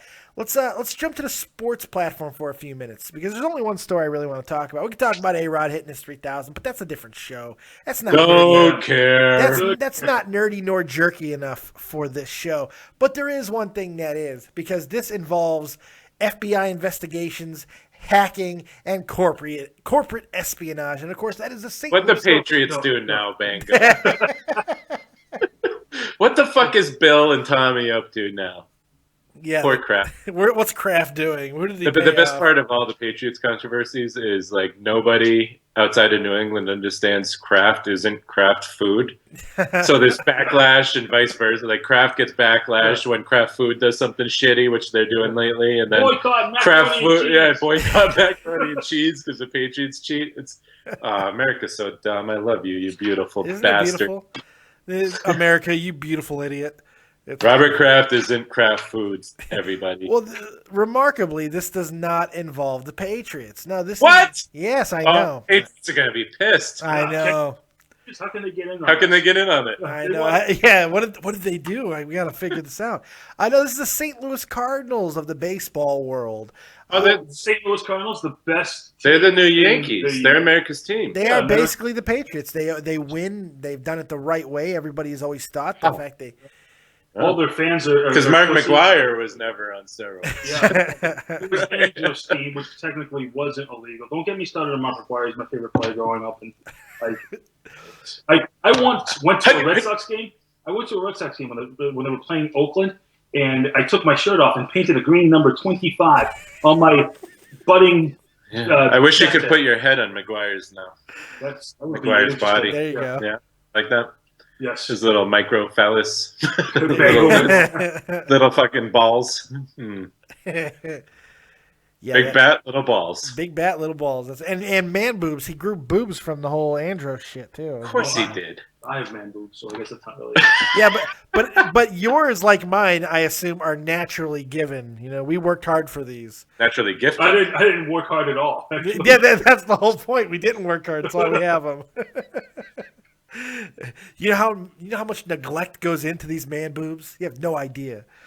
But yeah, the St. Louis Cardinals, they've gone ahead and they are under investigation by the FBI. And of course, This story has further down the road a little bit to where the ownership group is already stating that they have nothing to do with it. And if something did happen, they're kind of going to the Aaron Hernandez defense. Well, I was there.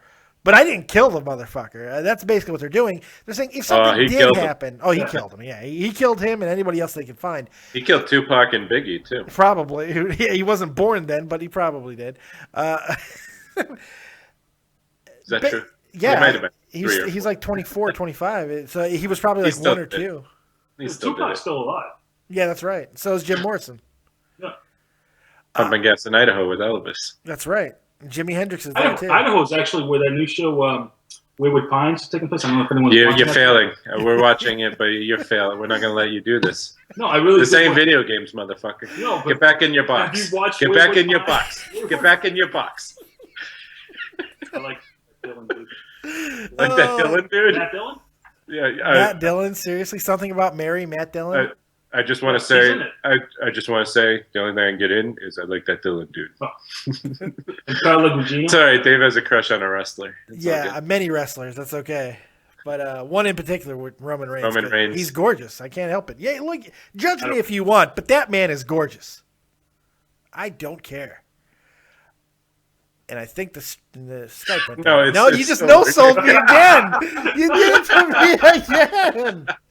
The epic no-sell job. So the Cardinals, you know, my whole problem with this whole thing, and I'm going to sound like a battered defensive Patriots fan, but the Patriots may or may not have been involved with a lower PSI and some footballs every now and again. It was way bigger a fucking story than the FBI potentially arresting people in an organization for hacking another organization. It's still not that big a story, and that blows my mind up. I have to question the alleged, as allegedly calling it hacking, when all it was is typing in a password. That's hacking. Well, it is. Really? I mean, you're not really. It's as much so. It's just so the levels of degree of hacking are what effort goes into it. It's still a social crime. engineering is sorting out It's what still your a crime. password is and entering your password. It's still a crime. It's just not hacking. It's absolutely a crime. Yeah, That's what I'm saying. It's hacking. It's just not hacking. It's hacking. Password swordfish. That's hacking. no. Well, this is a little bit different. I mean, what? It's not anonymous level shit, but it's hacking. Yeah. Here's the thing. Is it? First of all, I put most of the blame on the Houston GM. Yeah. What kind of idiot? Being serious here, as someone that works with databases most of the week. He of reboots them most of the week. Our nickname for Bango is Clutch Rebootski. Every time we had an IT issue at our former company. You have a nickname for the guy with a nickname? Yes.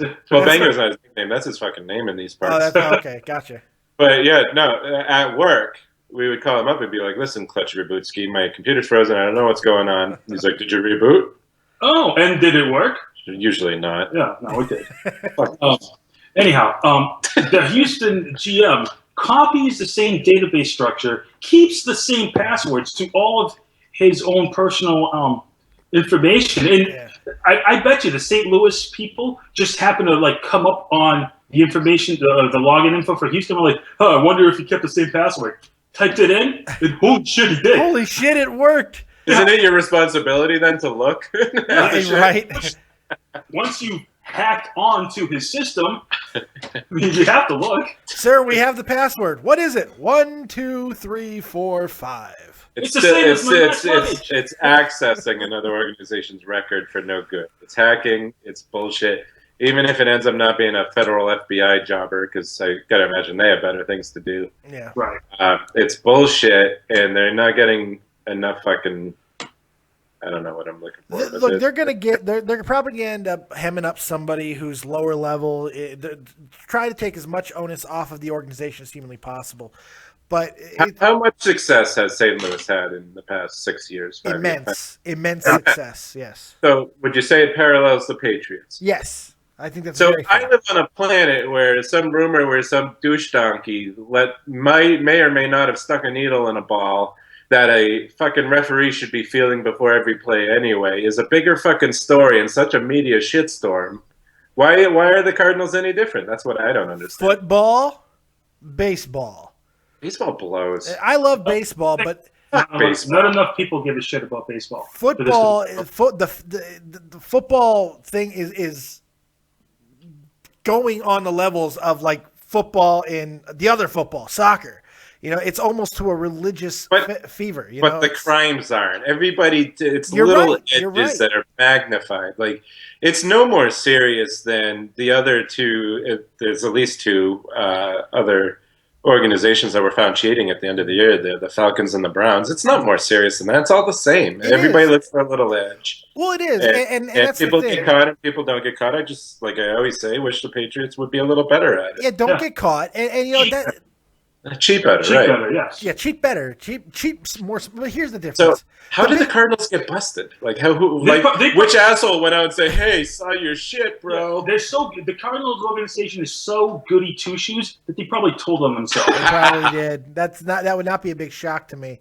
You know what probably happened is, since baseball is such a game of numbers, somebody probably made a correlation between scouting reports between the St. Louis and the Houston Astros stuff, and we're realizing that some of it was a little bit too close, so that started an investigation, and it just steamrolled from there.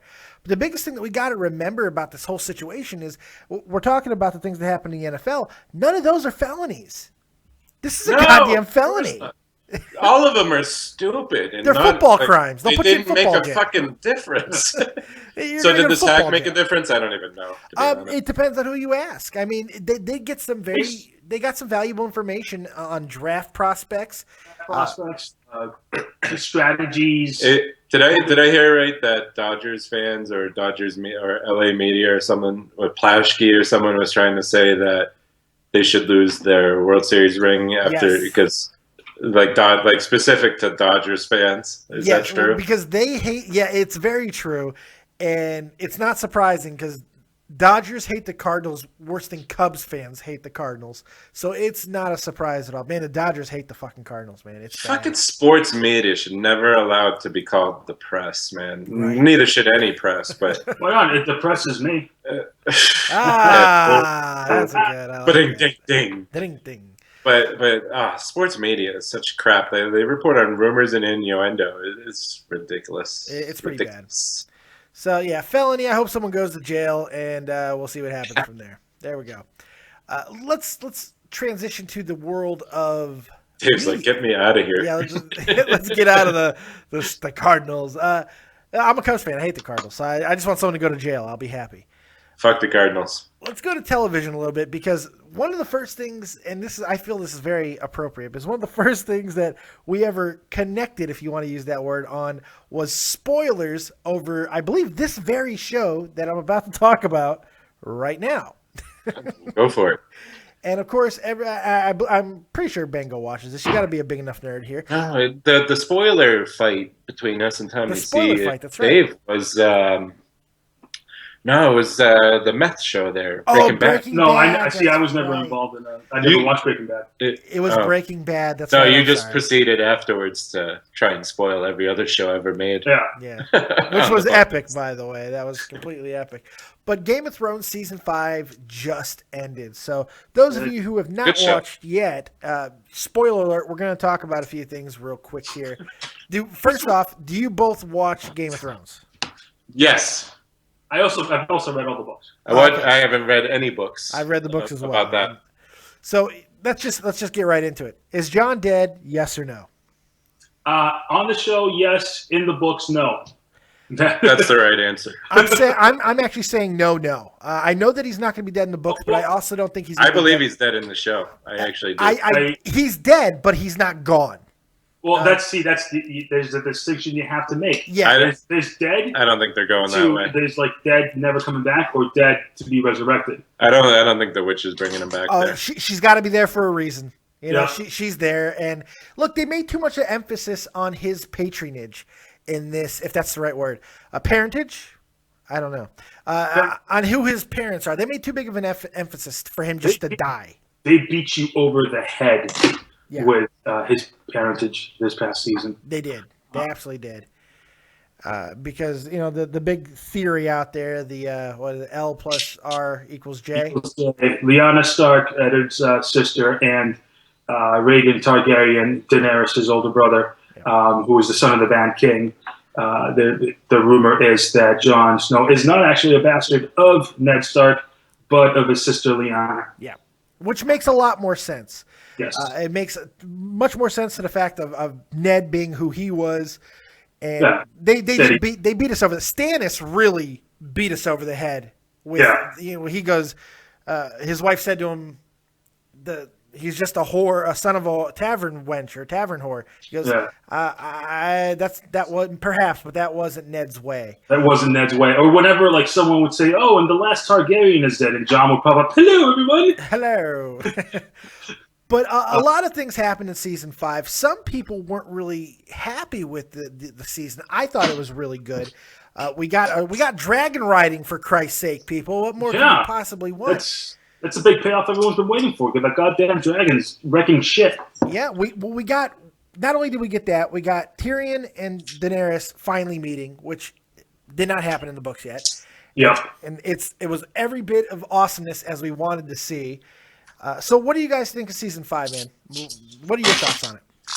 I liked it all along, but I know a lot of people felt it slowed down a bit in the first, at least half, maybe three-quarters First 4 episodes, I'd say, of the season. But I still liked it because I like the universe. I like the story. I like, they don't have to have big battles or big, turning points for me to enjoy the show. Yeah. I'm not a big, I don't really follow the books or read the books, so I like the show for what it is. But I liked it. I liked it at the end. I don't. I laugh at people that only watch the show that are so fed up with the good guys always losing. Yeah. I'm like, don't you know what you're watching yet? You serious? Didn't Ramsay Snow once say, if you think this is going to end well, you're not paying attention? Right. Yeah. I think my favorite part of this particular season was the Battle of Hardhome. Yes. Because it finally got all of the viewers that, you know. Is that the one with the zombie? The zombie army up. Yeah, I like that's my favorite too. Because yeah. Everyone's been talking about the politicking, the who's going to be king, the who's going behind who's back, and Littlefinger's off making his. Meanwhile, they're just fucking marching. Meanwhile, there's they're just coming. Yeah. Ice zombie. Right. On the way down, that's growing. Whenever they fight someone, they grow. Yes. Yeah. So like that scene at the end when the Ice King looks at John. He's like, "Come at me, bro," and then he just like raises everyone that died. It's like, okay, like what are you gonna do now? Here's all your buddies. Here's all your buddies. Now they're mine. You know, people forget with all, and just as you were saying, with all of the politicking and everything, what was the first scene in the very first episode of Game of Thrones about? The fucking White Walkers, man. Right. That's what this show is about, and they don't go big on it very often. And it's awesome. I'm really excited for it. And that's another reason why I think that John is not gone, because that scene between him and the dead king, the king of the dead, whatever, locking eyes, it was too poignant, man. John cannot be gone. And Kit Harington's a fucking liar. He's a bold-faced liar. He's not gone. He's not. There's been leaks. He's already been seen up filming with the crew. In that area, his contract got leaked. His contract got leaked. We know. Isn't this ultimately, since Song of Ice and Fire, isn't it ultimately dragons and the White Walkers? Yeah, basically, isn't that the main idea? Well, most people think the Song of Ice and Fire is Jon Snow, because he is the child of the House of Dragons, Fire, and the House of Ice, Stark. So he is the Song of. I get you. Yeah. Okay. So I just don't see John being dead.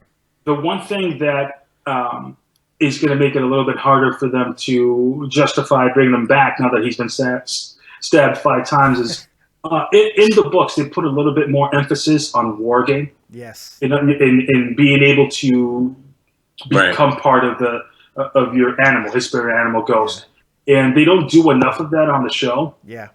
Right. So like if they did it a bit with Bran and whatnot, but who just disappeared, right? Who disappeared? He's out becoming a tree. He's in a tree. We virtually got no warging this season. Now people make the argument that Dany may have warged that dragon to her aid, but I don't know. That's a little bit of a stretch.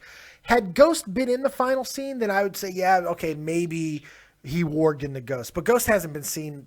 I think we saw him once all season. We saw him once all season. He kept Sam from dying right before he got laid. And that was it. And that was it. Yeah. So. Oh my.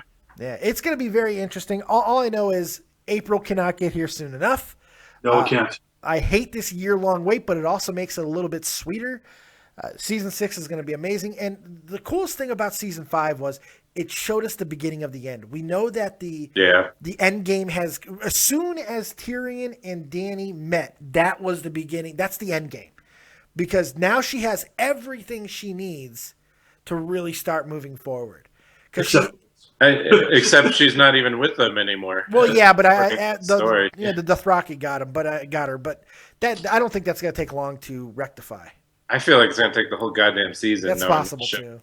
Yeah, this show's supposed to be what, 7 seasons? It looks. They're saying 7. 7. Yeah. Are they thinking of going longer now? Because how do they wrap this up? In 20 episodes, I have no idea. No clue. Although one thing that I will critique or say I did not like about this season is how the story of Stannis was played out. Yeah. Like I first of all, like whenever he burnt his daughter, like that was just a little much. I think that's not. Yeah, it felt gratuitous. That's not the Stannis that I've been led to believe. Yeah. Is Stannis, and then oh, did Stannis leave Bango down? But at the same Stannis time, did leave Bango down. At the same time, though, he really was beaten to a point that he didn't have any other options, and that's what Melisandre. Stannis might not be dead either. And then he shows up. Yeah. He shows up. You know, half the men deserted him, and he goes on to fight anyways. And since when does this show kill people off screen? Never.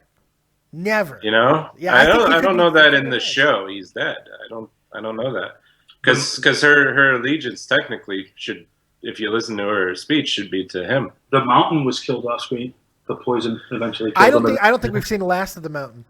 Well, we're now seeing Ungregor, if you will, or Robert Strong. Yeah, we got it. That's right. We got the badass himself, which was a good reveal. Which, you know, if I'm Cersei, after doing the long walk of shame and getting in there, first of all, I don't know how she didn't elbow the stupid step that kept screaming, shame, shame, shame. Like, I literally, at one point, I turned around and elbowed her. I don't know how she didn't, like, on what planet does she not turn around when she gets to the castle and just say, I have a military? I think it's coming. It's coming.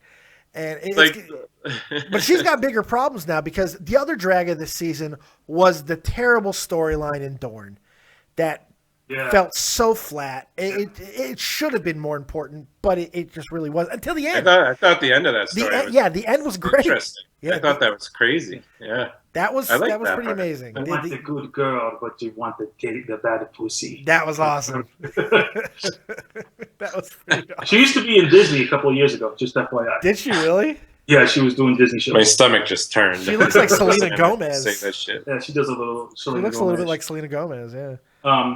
Yeah, no, that whole they bungled everything in Dorne. Yeah. So Alaria's big plan was to poison Myrcella. Yeah. And they have Tristan. Tristan they have is with Tristan. them. Like, so it's like, why would? Hey, we're gonna kill you. Here's our prince. Yeah. And he wasn't even that far offshore. It's not like he couldn't just turn around and slice his throat in front of him, you know? I mean, Jesus. Right. Yeah, that whole thing is... But these are the Lannisters. These are the Lannisters. They're going to take that kid back to fucking... back home, and they're going to take care... Cersei's going to lose her shit. She's already lost most of her shit. Yeah, but now that she knows her daughter's dead, oh, boy. And let's talk about another huge disappointment from the finale. That wasn't Lena Headey's actual body. Well, she was pregnant. That wasn't her. Oh, see, I didn't know that. No, that's a double. That's a famous. That's a body double. That's famously now. Oh, wow. Yeah, I didn't read that. Yeah. Like which is crap because like the double comes out and tries to get famous off of it too. Yeah, she was pregnant during the filming of that scene. It was a no-go. I know she has a shit pile of tattoos. That too. Yeah. Well, I mean, we've seen her naked before. She was naked in 300. You know, she didn't do it because she was pregnant. Is the story how it goes? Yeah, it's pretty crazy. But overall, it seems like everyone's pretty happy with Game of Thrones season 5. Well, no, I think there's probably a 15% amount of people that really might stop watching the show. Well, I'm talking us three. I don't care about the people. I'm happy with it. I'll watch it till the end. Oh yeah. I probably still won't read the books because I don't have the attention span to read about so many. They're so good. They're really sure they're good. Great, but I just don't have the attention span for Fair enough.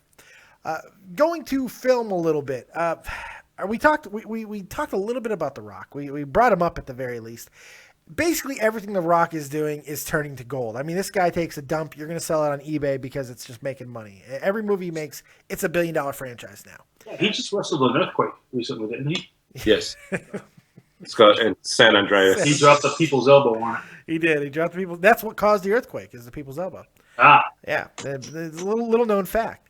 But he is doing something that makes me and many, many others cry. He and his production company, who is headed by his ex-wife and agent, of all people. It's kind of funny. That's like, hey, I don't want to fuck you anymore, but here, manage my career.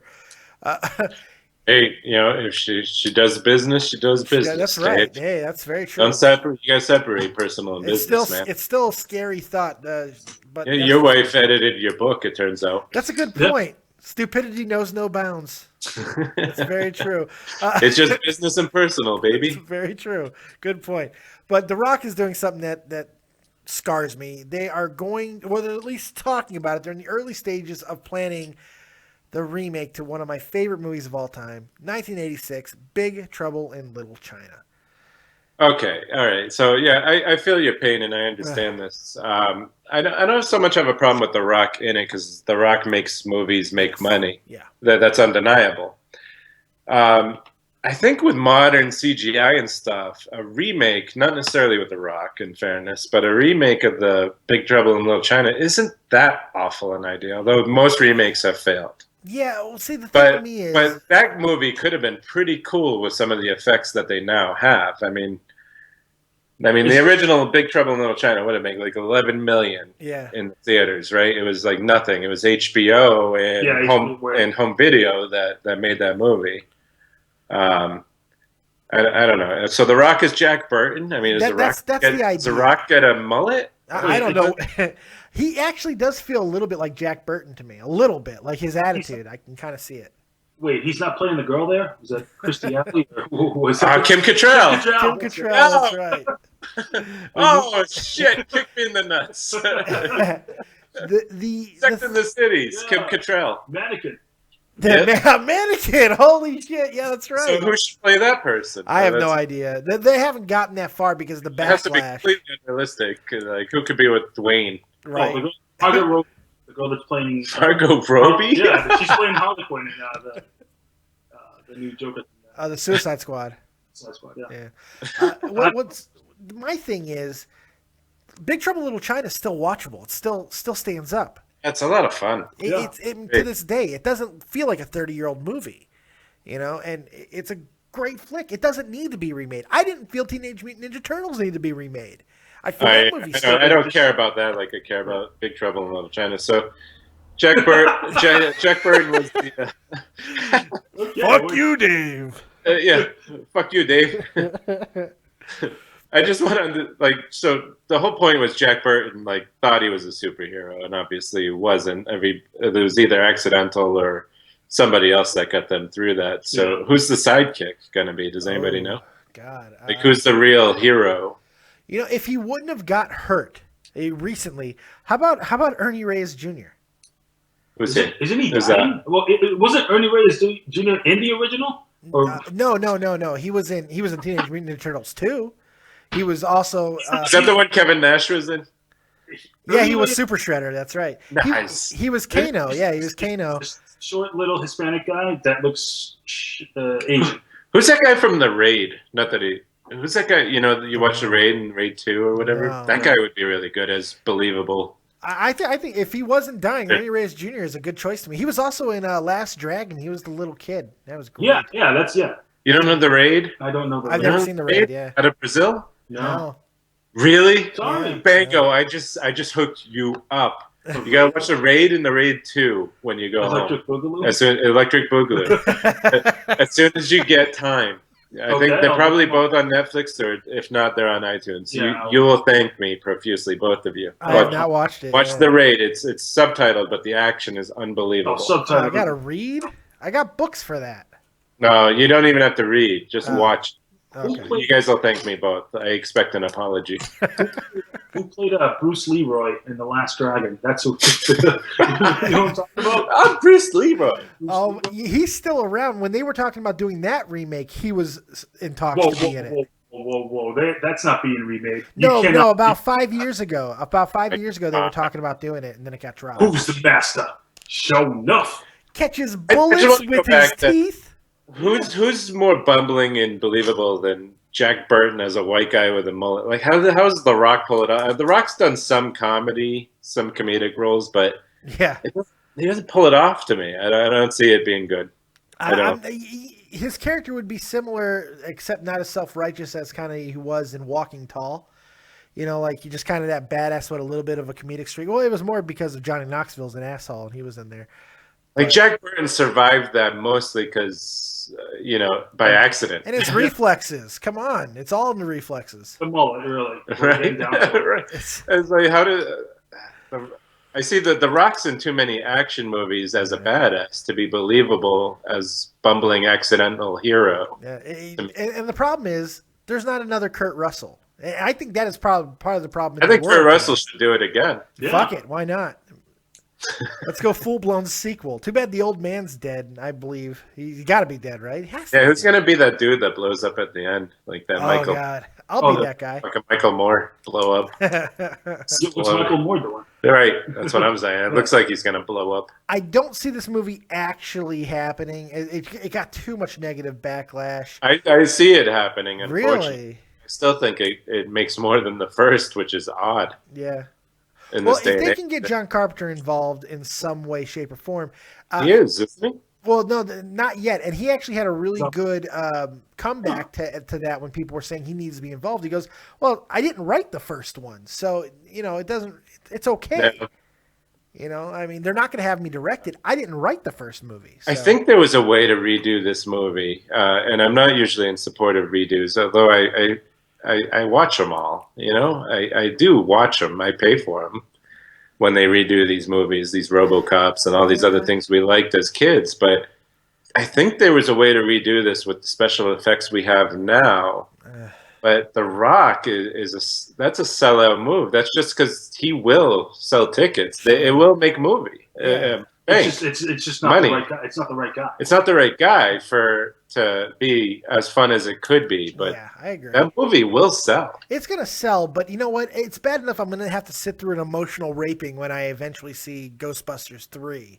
Is The Rock in that? No, but Jesus Christ. Probably will be. Enough of It'll be the Stay Puff Rock. that film, the all-female Ghostbusters movie? Yeah. That sounds terrible. That's actually filming right now in a town not near us, but in Massachusetts. Don't you, Dave? Don't you hate those Massachusetts people that have to quote you every time something famous is happening in their fucking towns? Because it's all stems from that New York inferiority. I'm just giving you a fact. You're so embarrassing. You're embarrassing me on national YouTube. Fact. You're embarrassing. The E3 conversation wasn't embarrassing. Yeah, the E3 didn't do it. It was this. No, they're filming right now in Everett. All right, I'm gonna shut Bango's mic off because I still have a mixer after all these years. Oh shit! You Massachusetts location dropper, you. Hey, before you segue off of Rock into whatever else we're gonna do, is The Rock overexposed or just brilliant for blitzing the market?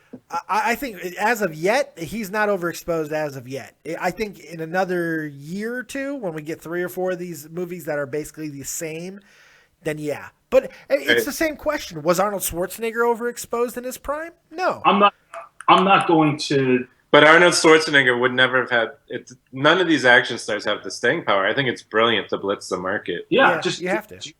Do The Rock for as long as you can. So let's see. I mean, The Rock has this year some of the top things these days. He's got San Andreas, which did very well. Furious 7 might be one of the biggest movies ever.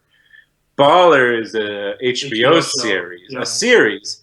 Like when Rock has like 5 free minutes, he's like, "What can I film?" I mean, what's up? He's in a Disney cartoon playing a character named Black Adam. He's had a couple reality series in the past 12 months too. Yep. He's in Shazam coming up, DC Comics. Oh God, that's right. Oh my Alpha God. Squad 7. There's rumors he's going to wrestle again. Yep, next year's WrestleMania. Yeah.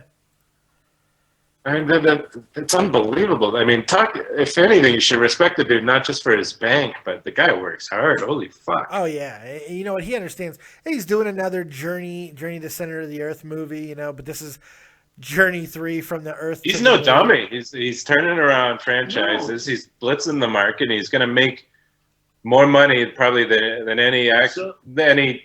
Star, yeah. Any actor, right? By the time he has to. Yeah, absolutely. By the time he's done, he will be the top grossing actor. While you can sell yourself, because you're not going to be able. It's not going to. And then when you're done, just go back and wrestle when you're 50 and make even fucking $30 million that way. You guys are 100% right, because one day you're on top of the world, the next day you're filming a fucking Expendables movie, and you're like, what the hell happened?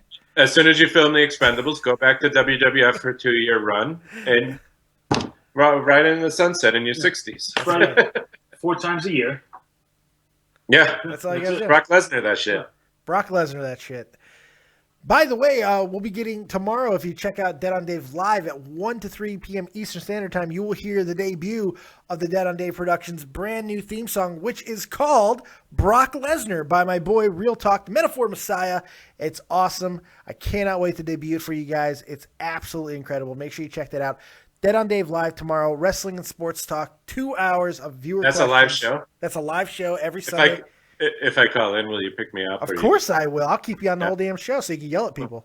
What time is that East Coast? Because I can't tell. That is East Coast, 1 to 3 p.m. Eastern Standard 1 to 3? Yep. On Father's Day? Yeah, well, it's my Father's Day, too. I'll spend it how I want.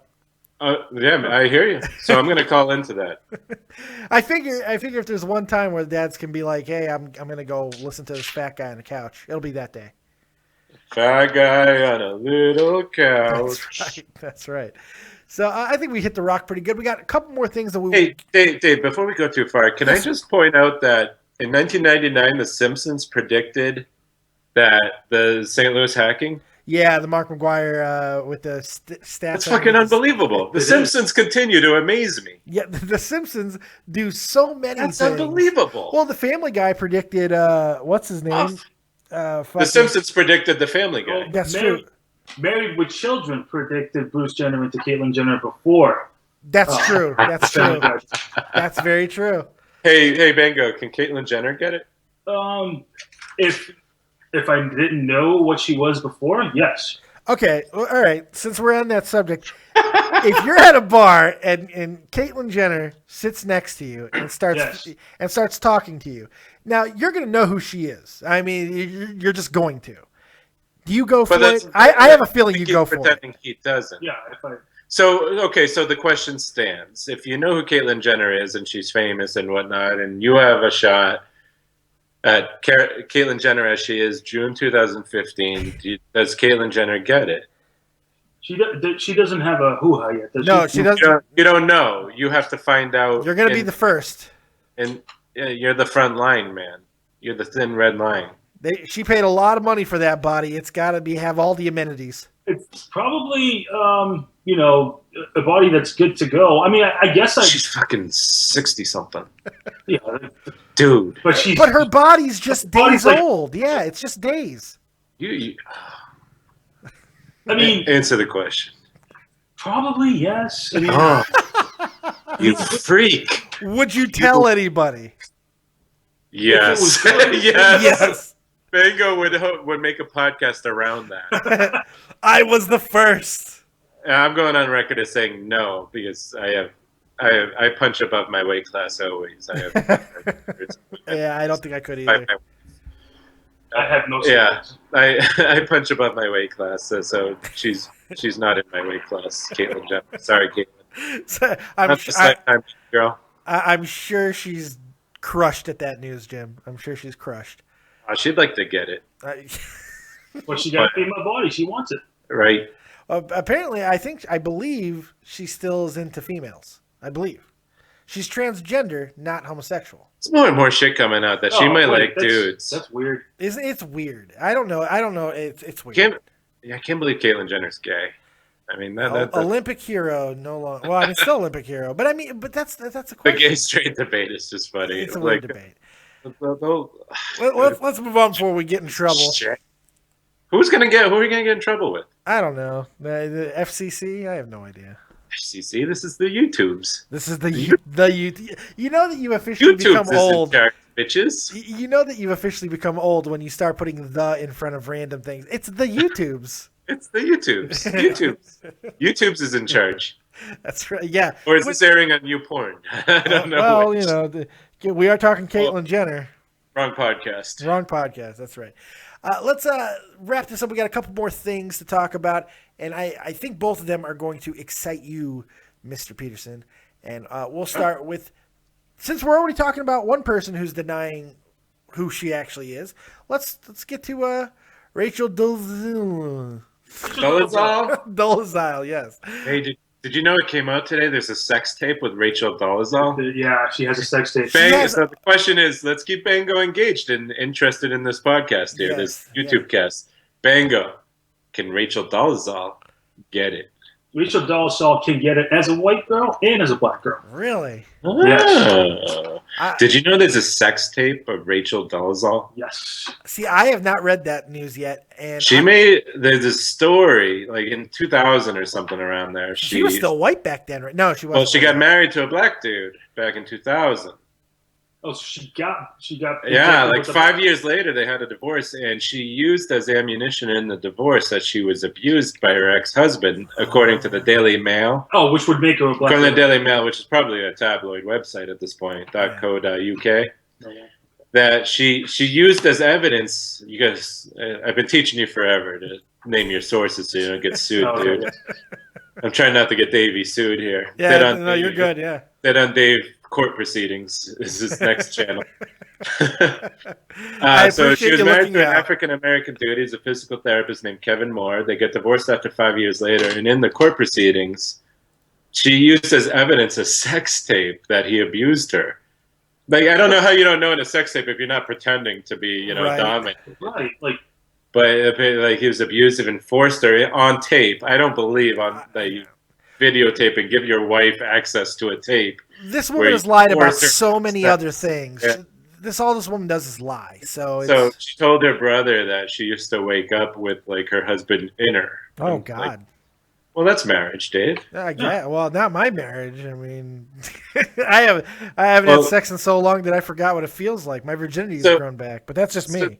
So Dave, you met it. your dick hymen grew back. My dick hymen's back. That's right. Sorry. ASCII cock. That's an old callback. ASCII cock. Soul Crushing Radio. So Dave, what's your feeling in this Rachel Dolezal? You know, I heard she did a good job for the NAACP while she was black. Yeah, sure. She did. Unfortunately, this is my problem with it. I don't have look, anything that she accomplished, she could have accomplished as a white person. There are white presidents. She accomplished it as a white person. Well, yeah, I know She- that, but Crack it. She was a in fact, she has. That's true. But I mean, there are other white chapter presidents of NAACP chapters throughout the country, so it's not like she would have been the first. one of the most famous was named Walter White, who actually had a one black parent, and who actually that's ironic. Right? It is ironic. Blonde-haired, blue-eyed guy had a black parent, allegedly or supposedly, and a white parent. Was one of the most famous leaders of the NAACP. Yeah. So I mean, 25 years he led the NAACP. It's crazy. it just makes me insane that I don't feel that the reasons why she started saying she was black is the actual reasons that she's given now. Look, there's actually a lot of benefits to claiming your ethnicity to be something that you're not. There's college. You can be president. Well, there are college grants that are afforded to you because of your ethnicity if you are African American. You can become a fireman easier. Yeah, there's a lot of things. I mean, Please. if you want to get into Teacher. affirmative action stuff, you can get into affirmative action stuff. But I'm just saying, there's all Get out of here. there's all kinds of things You be that president. that there could be benefits for. But unfortunately, for her at least, if she did in fact claim these on on any type of application, there's a word for that. It's called fucking fraud. That's right. It's a crime. I just want to say, Rachel, the jig is up. No Yeah. pun intended. Oh, nice. You know what? That's good humor. It's racist. That's entirely inappropriate. humor, It's but racist. we'll go It's there. probably the worst thing that we've said on this show ever. But it's brilliant. Could it be? That I think it's up there. I'm just up in my game week after week. That's bro. pretty impressive. That's pretty impressive. But yeah, you know, that's the thing. Some people are calling her a hero and all this crap. Only black people are. I see. You know, that's the funny thing. You know, there's been wiggers forever. Like I said before, Bango has pretended to be white or Japanese for at least the last 20 years. white teens have been pretending to be black for how many years? now? Black people pretend to be white every day. Yeah. Sure. I mean,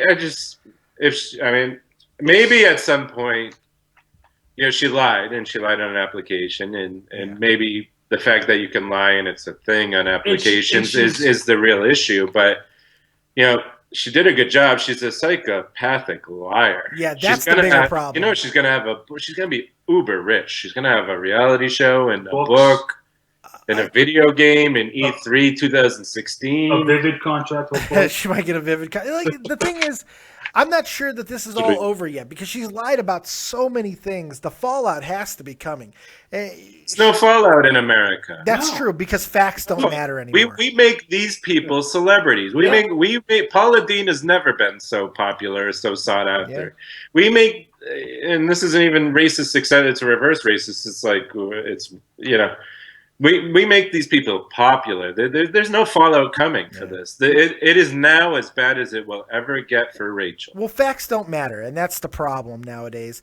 And the scarier thing for me is this new term that's coming out. I identify as. That term scares the shit out of me. What the hell does that mean? Been around for a long, long time, brother. It's just getting a lot of momentum right now because you got two very. There's nothing better to call news. This isn't news. I identify as black. I identify as female. Well, fuck. Right. I identify as a dog, so I'm gonna go win Westminster. You know, people have been identifying as things forever. I identify as a jerk. Look at furries. They identify as steampunk. Yeah. But these are things that are actually starting to when you're talking about a furry, that's basically a role play and stuff. This is things that are crossing. The only people that don't identify as things, except for a small portion, are the wrestlers. Yeah, but now we're talking about things that cross different lines. That we're talking gender and nationality type things. The Chicago Bears identify themselves as a football team. Okay, you need to be careful. I want to congratulate the Chicago Bears on winning the NHL trophy there. Yeah, the Chicago Bears won it. Fucking Koreans rule. Oh, I'm gonna kill people. Congratulations, Chicago Bears. Jay Cutler, you're the best goalie in the NHL. You see that article, buddy? Which one? There's an article out of Korea congratulating the. Oh yeah. That's right. That's right. That top it's flight... not like the Korean version of The Onion. It was like yeah, it's pretty special. It's pretty special. Yeah, so I'm going to summarize here. Rachel can get it. The jig is up, and lots of people pretend to be black or white, and we should just take a lesson from Michael Jackson. It doesn't matter if you're black or white. Yeah, we're headed towards a gender-neutral society. I hope everyone's excited about that. It'll be a lot of fun. Gender-neutral? Oh, yeah, gender-neutral, gender-neutral and racial-neutral. Hell, nationality-neutral. Eventually, all nationalities are just going to interblend, and we're all going to be brown or light brown. That's probably the problem with blending race versus nationalism. Yeah. In nationality, you know, it's the inherent problem is, especially as the world expands and grows up, there's multi races in every nation. Yeah. So we're just going to become citizens of Earth. Becoming an absurd term more and more, and it eventually has to go away. Yeah, we're going to be citizens of Earth. We're all going to be Earthicans. Could be an African French American, you know, by way of the Ivory Coast or something. You know, who the fuck knows? Eventually, it has to not matter. But Futurama had it right. We're going to be Earthicans. But it still matters. This bitch is going to get rich, and I won't watch her show or read her book, but other people will, because God bless America. God bless America. And if you're sick of her, buckle up, because everybody, this is the hardest she'll ever have it. Now starts the moneymaker. Yeah, you might be right. She wins. Right. We lose. We got one final story to talk about, and I saved this specifically for you, Jim. Jim's official nomination for President of the United States. Oh yeah, I know that you want this badly. I want this. You want this. I know you do. I know you do. I do not want him to be the nominee. I think. All right, here's the deal. Donald Trump being in the race for president of the United States makes the race better. It makes the race better for all us podcasters, all us cynics.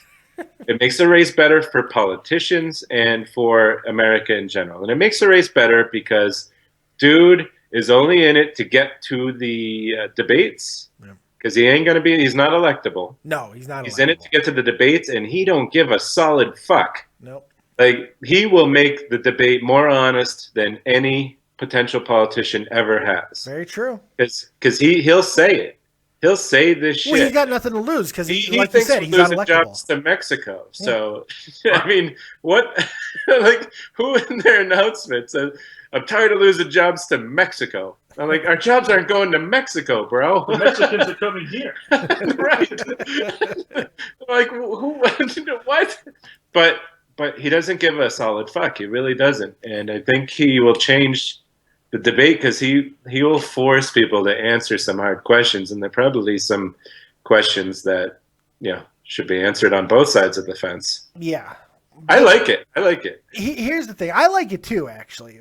From an entertainment factor alone. It's a no-brainer for his brand, right? Sure. He'll just continue to be a bigger celebrity. Exactly. He's doing it for that purpose. Like, he could already tour. Like Clinton makes a fortune touring and speaking. Yeah. Like Trump could already make a fortune touring and speaking, from business to celebrity to TV shows.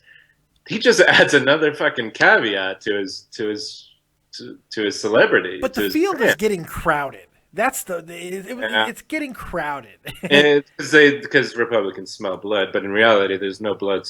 There's no blood because there's no good candidate. No, there's not, and that's the important thing, is that there's not. And there are some pundits out there that actually believe that, for good or bad, Donald Trump could have an impact on this election. Like you said, he's unelectable. He will have an impact. He is going to have an impact. He'll have the biggest impact on the election, second to Bill Clinton. From an economic standpoint, I think a lot of candidates could do a lot worse than listening to Donald Trump. Now, granted, this is a guy who's gone bankrupt a few jobs to Mexico. Yeah, he's gone bankrupt a couple of times. Lots of political candidates have gone bankrupt. Very true. So that's a silly argument. And bankruptcy is sometimes a strategic move to come out stronger. I've worked with some successful companies that have been bankrupt in their history. Yeah. So that's a little simple, but I can tell you who's the biggest beneficiary of this. It's got to be Jeb Bush, because it takes the emphasis off of Jeb Bush. I'll vote for Trump if I don't have to see a Bush or a Clinton last name in the fucking White House again. I got a feeling that's going to end up being the. We're going to have an election where it's Bush against Clinton. That's going to be the election. I have a feeling. I mean, Rick Perry's got no chance. I just don't see it. No. Lindsey Graham is insane. You think Hillary beats out Jeb? I do. That's probably her best bet. Is yeah, she needs Bush. I don't know. I guess the closest thing on the Republican side that I can get behind is Paul, but that's even weird at times because he's a bit extreme in certain things I don't like to swallow.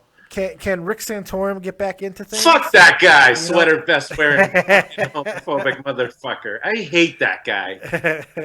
I hate that. I'd sooner vote for Trump. I'd sooner vote for Hillary Clinton. He was once a darling, though. He was once a darling. He's such a dick. This is so funny. I hate that guy. As excited as I was for E3, now Jim is excited for sweater vest wearing Rick Santorum can fucking lick a ball. He can shampoo my crotch. Fuck that guy. You know what is going to be interesting to see? Him, Rand Paul, Marco Rubio, old Jebby. Take Rand Paul out of those choices, and I take Rand Paul over Christie. Unfortunately, the problem for Rand Paul, he says such outlandish shit that basically makes him unelectable.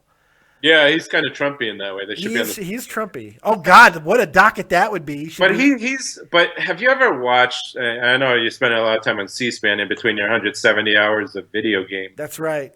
But have you ever seen a Rand Paul filibuster? Yeah, you know what?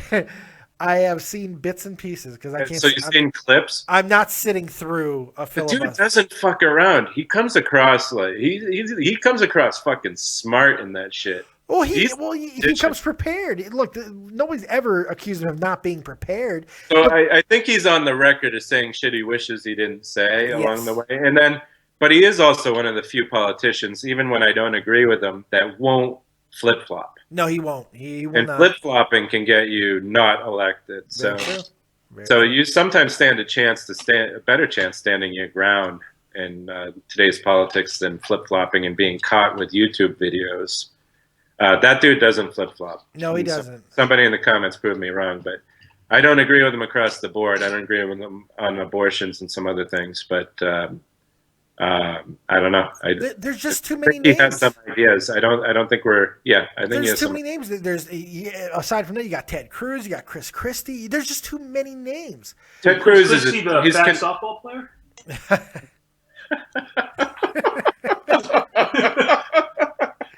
Funnier than even Bango knows. Oh my god. Ted Cruz is the Canadian, right? He's the Canadian. Ted Cruz is Canadian, Hispanic, or something. What is he, Bango? I have no idea. Yeah. When you said Christie, I just hope Trump asked for his fucking birth certificate. Oh God, That's what we need. We need more birther stuff. Hey, Right. that's what we need. But, it's going to be interesting to see. There's a couple names that have not officially announced. I don't think either one of these two have announced, but you got to figure they're going to at some point. I don't think Mitt Romney got his beating enough the first time because he had it in his hand and he became the most identifiable person on the planet and lost it. So you got to figure he might get back into it. And Sarah Palin. Where the hell is Sarah Palin? She's been too quiet. No more fucking Sarah Palin. Yeah, besides, isn't Lisa Ann quitting the porn business? Sarah Palin makes me She already did. She already did. Yeah, so who's going to play her in the parody? That's a good point. Sarah Palin sucks. It just seems like the Republicans are just going to eat themselves alive here. Sarah Palin ruins every political buzz I ever get. In fact, I was thrilled. I was excited to have this conversation with you. Now I just want to end the show. Oh, okay. Fucking Sarah Palin gave me an innie. So She sees Russia, She can see Russia. Out a front door, yeah. The question is... The worst political blunder in the history of Yeah. time was Sarah Palin. Yeah. And I challenge anyone to come on and intelligently debate me. Any of you Republicans, you hate-mongering fucking jerk-offs. It'd be a hard debate. Come on and debate me that Sarah Palin has anything of value to offer this country as a political leader. Let's do a live show someday. Let's line this up and debate me as a former and mostly current Republican voter that Sarah Palin has any value to my political party. Fuck off. Fight me. That's right. Lick my balls and shampoo my crotch. Here's the answer I've been waiting for. Yes, I would. And Sarah Palin get it? Oh, Sarah Palin can get it. Yeah, Sarah Palin can get it. Absolutely. I think I got nothing on this. The final question. We'll get out of here on this. Who you got? Who is it? Who is the candidate come election time? On Republican side on or the Republican side? I think the Democrat side is kind of foregone conclusion now. Hillary's going to get it. Republican side is Christie. So you think? Wow. You see, a few weeks ago, I think it's the most centrist election in history coming up. Christie, that's an interesting way to go, but I think you might be right. I think the election comes down to people looking for. He's got to get past the religious base, and that's going to be tough. Well, he's got to get past. He's got to get past the primaries, and it might come down to an independent. I doubt that will ever happen. I don't think that'll happen either. Christie. I think Republicans at some point in the Bible Belt realize that if they really want a Republican to get elected, they probably have to come more to the center and away from the fucking religious crock shit. Yeah, and that is Christie. And that is Christie, and I think this election comes down to who Americans perceive. They'll be wrong, but who they perceive will work across the aisle and get more shit done than previous administrations. He's got to lose about 60 more pounds if he wants a legitimate chance, because they're not electing a fat guy. They hate fat people. So I guess that's my assumption. That's what I think is it's Christie Clinton. Wasn't Taft a fat president? Yeah, but that was a different time. They weren't celebrities back then. Yeah, they weren't reality shows. Yeah, fat people are more hated than lepers now. Yeah, I understand that, but I think there's more of a divide than ever, and I don't like Christie. Christie kissed ass. At all. Well, let's face it. One of the things that he was most ripped for is probably going to end up helping him. He kissed ass, and I think it's going to help him quite a bit. So I think Hillary Clinton should probably be worried if Chris Christie gets to a general election. Yeah, I think that's a very good point. The question is, will he make it out of primary? Oh yeah, the feeding frenzy that the primary is going to be. They're going to eat each other. They're going to eat each other. Is he religious enough? Which is someday that has to end. Yeah, but it's ridiculous. That's the question. So.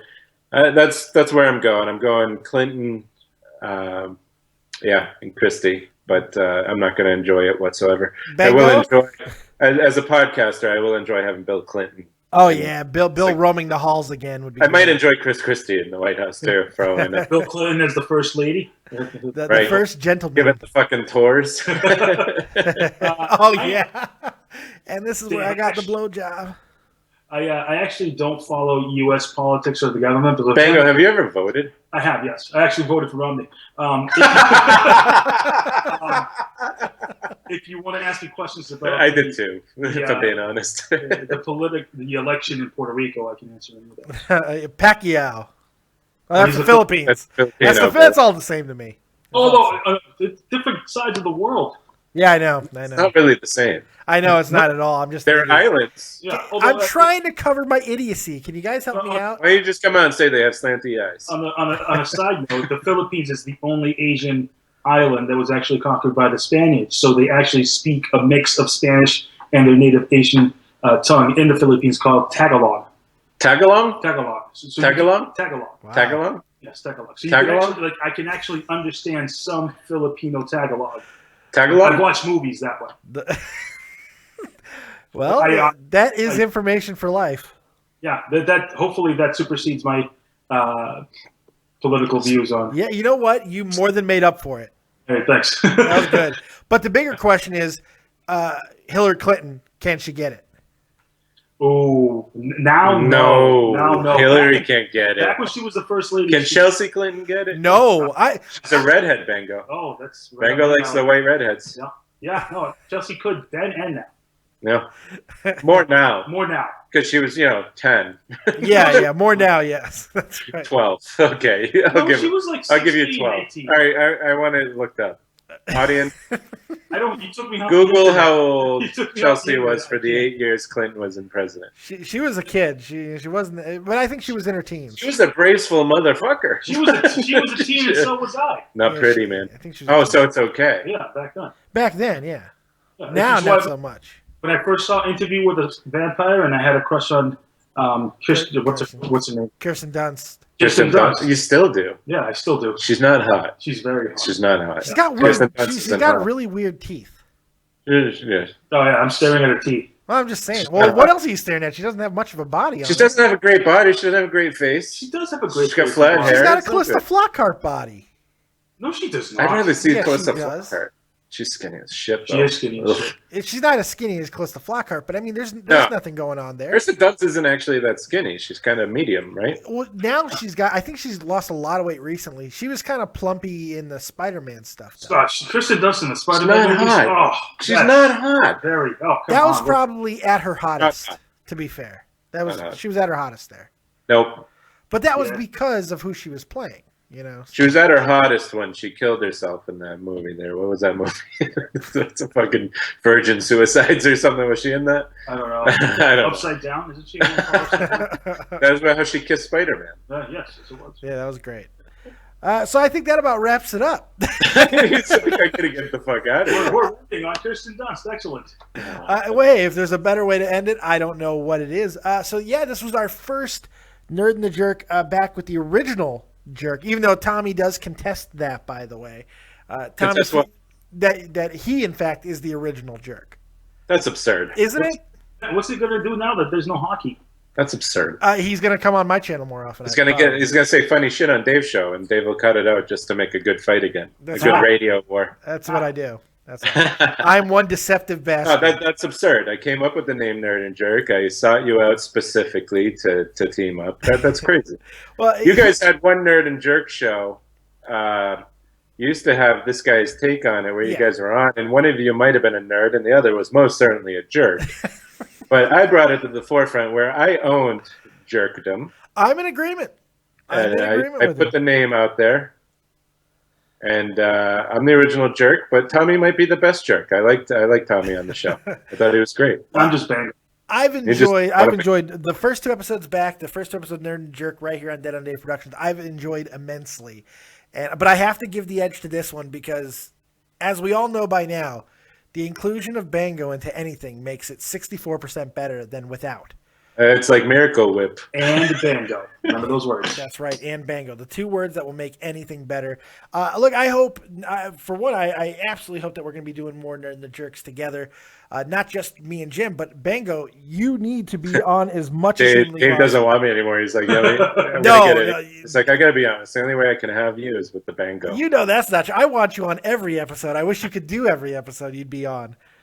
But no, we have to get our. I need to hear Tommy talk about things other than hockey because he's so angry. It's great. We got to do a 2-on-2 at some point as well. Yeah, we'll do a nerd off jerk off, no problem. Nerd off jerk off. We'll call it nerd off jerk off 3 because there are 2 high profile nerd off jerk offs before. It sounds really bad.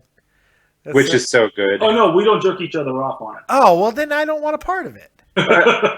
Bango, can I get it? All right, Dave, we're out of here. All right, well, you know what? Speaking for all 3 of us, any of you out there can get it. We really appreciate you guys checking us out. And thank you two for joining me today on Nerd and the Jerk. You were awesome. It was hilarious. Thank you so much. Thanks for having us, buddy. Oh, no, thank you. So remember, until next time, like, subscribe, and share. And if you don't have talent, have talented friends. We'll see you next time. Peace. Bye.